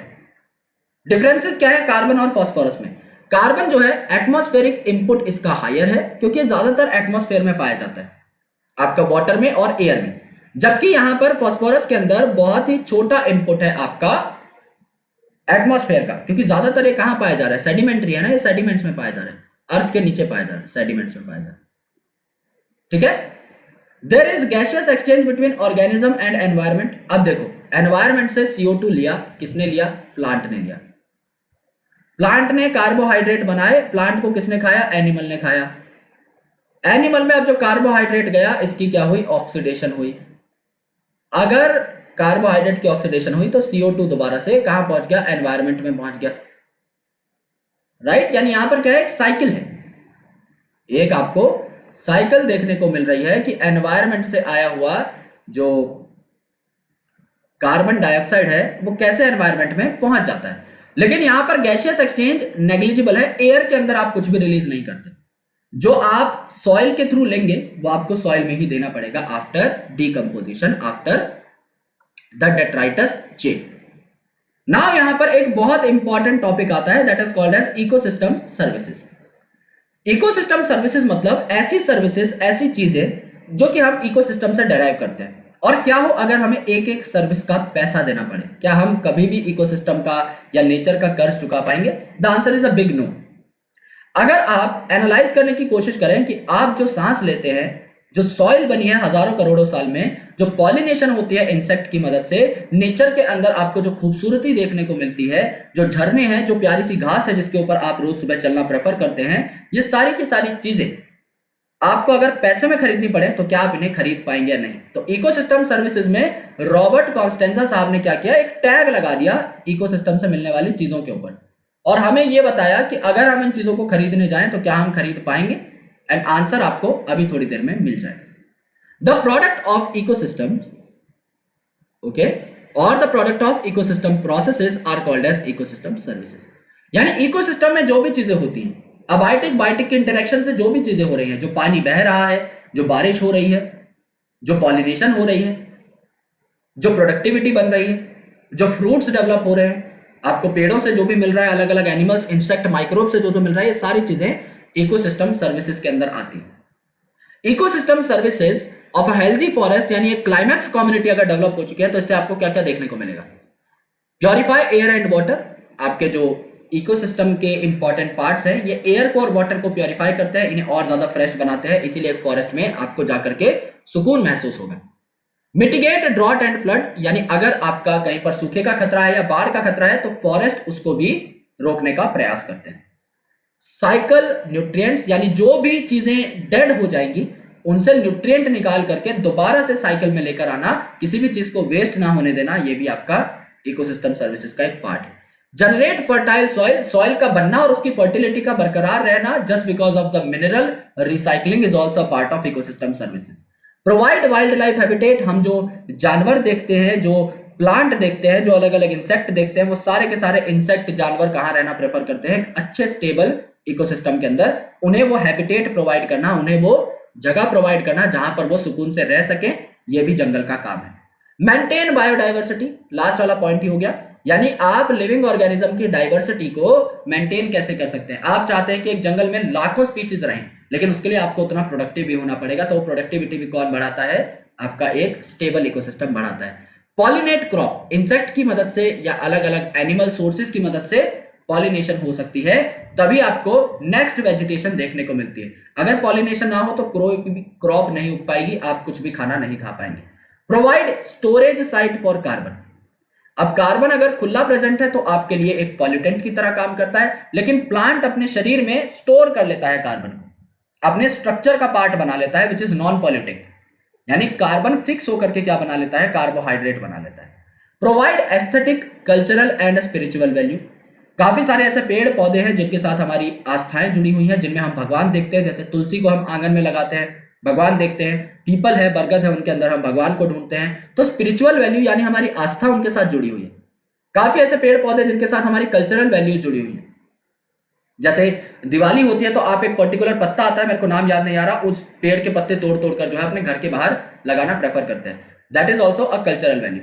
एस्थेटिक वैल्यू और काफी बार जस्ट फॉर द ब्यूटी, ये सारी चीजें आपको मिलती हैं from any kind of ecosystem. तो इकोसिस्टम सर्विसेज में आप लोग काफी सारी चीजें यहां पर नोटिस कर सकते हैं जो कि आपको मिलेंगी। काफी सारे डायरेक्ट बेनिफिट्स हैं, काफी सारे इनडायरेक्ट बेनिफिट्स हैं। रॉबर्ट कॉन्स्टेंजा साहब ने क्या किया और उनके कॉलीग्स ने मिलकर क्या किया, उन्होंने कहा कि हम प्राइस टैग लगाएंगे नेचर के लाइफ सपोर्ट सर्विसेज के ऊपर।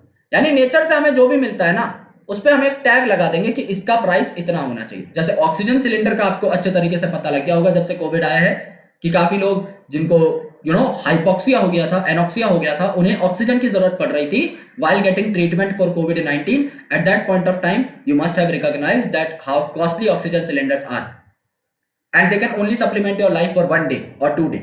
So एक दो दिन की ऑक्सीजन जब आपको 20-20 हजार रुपए में पड़ रही थी क्राइसिस के टाइम पे, तो आपको पता लग गया होगा कि एक दिन सांस लेने की कीमत सिर्फ 10,000 रुपए है। यानी अगर आप सिर्फ सांस लें ऑक्सीजन सिलेंडर की मदद से ऐसे क्राइसिस के टाइम पे, तो 3 लाख रुपए आपको महीने का सिर्फ सांस लेने का देना होगा। खाना पीना, उठना बैठना, वो सब अलग है। इतनी महंगाई है दोस्त, और नेचर हमें ये चीजें फ्री में देती है, इसीलिए इज्जत नहीं है, इसीलिए हम थैंकलेस हैं, लेकिन नहीं होना चाहिए। Researcher have put an average price tag of $33 trillion. आपको ये जानकर के हैरानी होगी कि पूरी दुनिया के अंदर बहुत अमीर अमीर आदमी है। You know that very well. Elon Musk है, जेफ बेजोस है, वॉरेन बफेट है, अंबानी साहब हैं, अडानी साहब हैं। आपको ऐसा लगता होगा they are the most strongest man of Asia, की वो तो कुछ भी खरीद सकते हैं। एक भी पूरी दुनिया में आज तक ट्रिलियनियर नहीं हुआ। हम लोग बोलते हैं world's youngest millionaire, world's youngest billionaire, एक भी इंसान आज तक ट्रिलियनियर नहीं हुआ है। और यहां पर आपको जो पैसा देना है अपनी जिंदगी के लिए एक इंसान को, it is 33 trillion for a year. यानी 1 ट्रिलियन कमाना कितनी बड़ी बात है, आज तक कोई नहीं कमा पाया। 33 ट्रिलियन एक साल के देने पड़ेंगे सिर्फ फंडामेंटल इकोसिस्टम सर्विसेज के। यानी अगर समझ लो तुम 50 साल भी जीते हो ऑन एन एवरेज, कितना हो गया? 150 ट्रिलियन रुपए। और किस चीज के? अभी सुनो। This is nearly twice the value of global gross national product, that is GNP of USA. यानी यूएसए की जो ओवरऑल जीएनपी है वो 18 ट्रिलियन यूएस डॉलर्स है, लेकिन 33 ट्रिलियन आपको सिर्फ एक साल के देने पड़ेंगे नॉर्मल चीजों के लिए। क्या है वो नॉर्मल चीजें? Out of this total cost soil formation account for about 50%। यानी एक साल का लगभग 16 से 17 ट्रिलियन यूएस डॉलर सिर्फ मिट्टी के बनने के लिए आपको देना पड़ेगा, जो कि एब्सोल्युटली फ्री है। तो आज से उस मिट्टी की कदर करना। Contribution of other services like recreation and nutrient cycling are less than 10% each. यानी रिक्रिएशन और न्यूट्रिएंट साइक्लिंग 10-10% क्या करते हैं? कंट्रीब्यूट करते हैं। तो न्यूट्रिएंट जो कि फ्री हैं, जो हमें दिखाई भी नहीं देते, उनकी भी कदर करनी है। कॉस्ट ऑफ क्लाइमेट रेगुलेशन, मौसमिक परिवर्तन से आपको बचाना, और हैबिटेट प्रोवाइड करना वाइल्ड लाइफ के लिए, ये 6% कंट्रीब्यूट करते हैं। अभी भी 100% नहीं हुआ है दोस्त, अभी भी काफी सारी चीजें रहती है। पॉलिनेशन रहता है, आपका वेजिटेशन रहती है, सांस लेने का तो हमने जोड़ा ही नहीं। हजारों ऐसी चीजें हैं जो कि आपको यहां पर मिलती है। तो इन सब चीजों की कदर करनी है, क्योंकि इनको हम कभी भी नहीं चुका पाएंगे। 33 ट्रिलियन हम सोच भी नहीं सकते कि कितना बड़ा नंबर है। इसको मैं पैसे में कन्वर्ट कर दूंगा तो सब लोग, हम लोग नाच पड़ेंगे। इतना पैसा अगर हमारे पास आ जाए, तो अगर आप एक दिन के 20 करोड़ 30 करोड़ भी खर्च करोगे और आप पूरे जिंदगी भी खर्च करोगे ना, तो भी आप 33 ट्रिलियन नहीं खर्च कर पाओगे। इतना बड़ा नंबर है। तो जो चीजें मुफ्त में मिली हैं उनको मुफ्तखोरों की तरह ना खाएं और अल्टीमेटली अपना योगदान दें। मेरी एक बात जो मुझे पर्सनली ठीक लगती है, that I implement these things in my life. ऐसा नहीं है कि मैं सिर्फ लेक्चर में बोलता हूं, इन सब चीजों की मैं जेन्युइनली कदर भी करता हूं, और इसीलिए मैं तुम्हें सलाह देने लायक बंदा हूं। अगर मैं खुद स्मोकिंग नहीं करता, then only I am able to give you the correct advice. अगर मैं खुद सुट्टेबाजी करता हूं, तो I have no right to give you a correct advice related to smoking.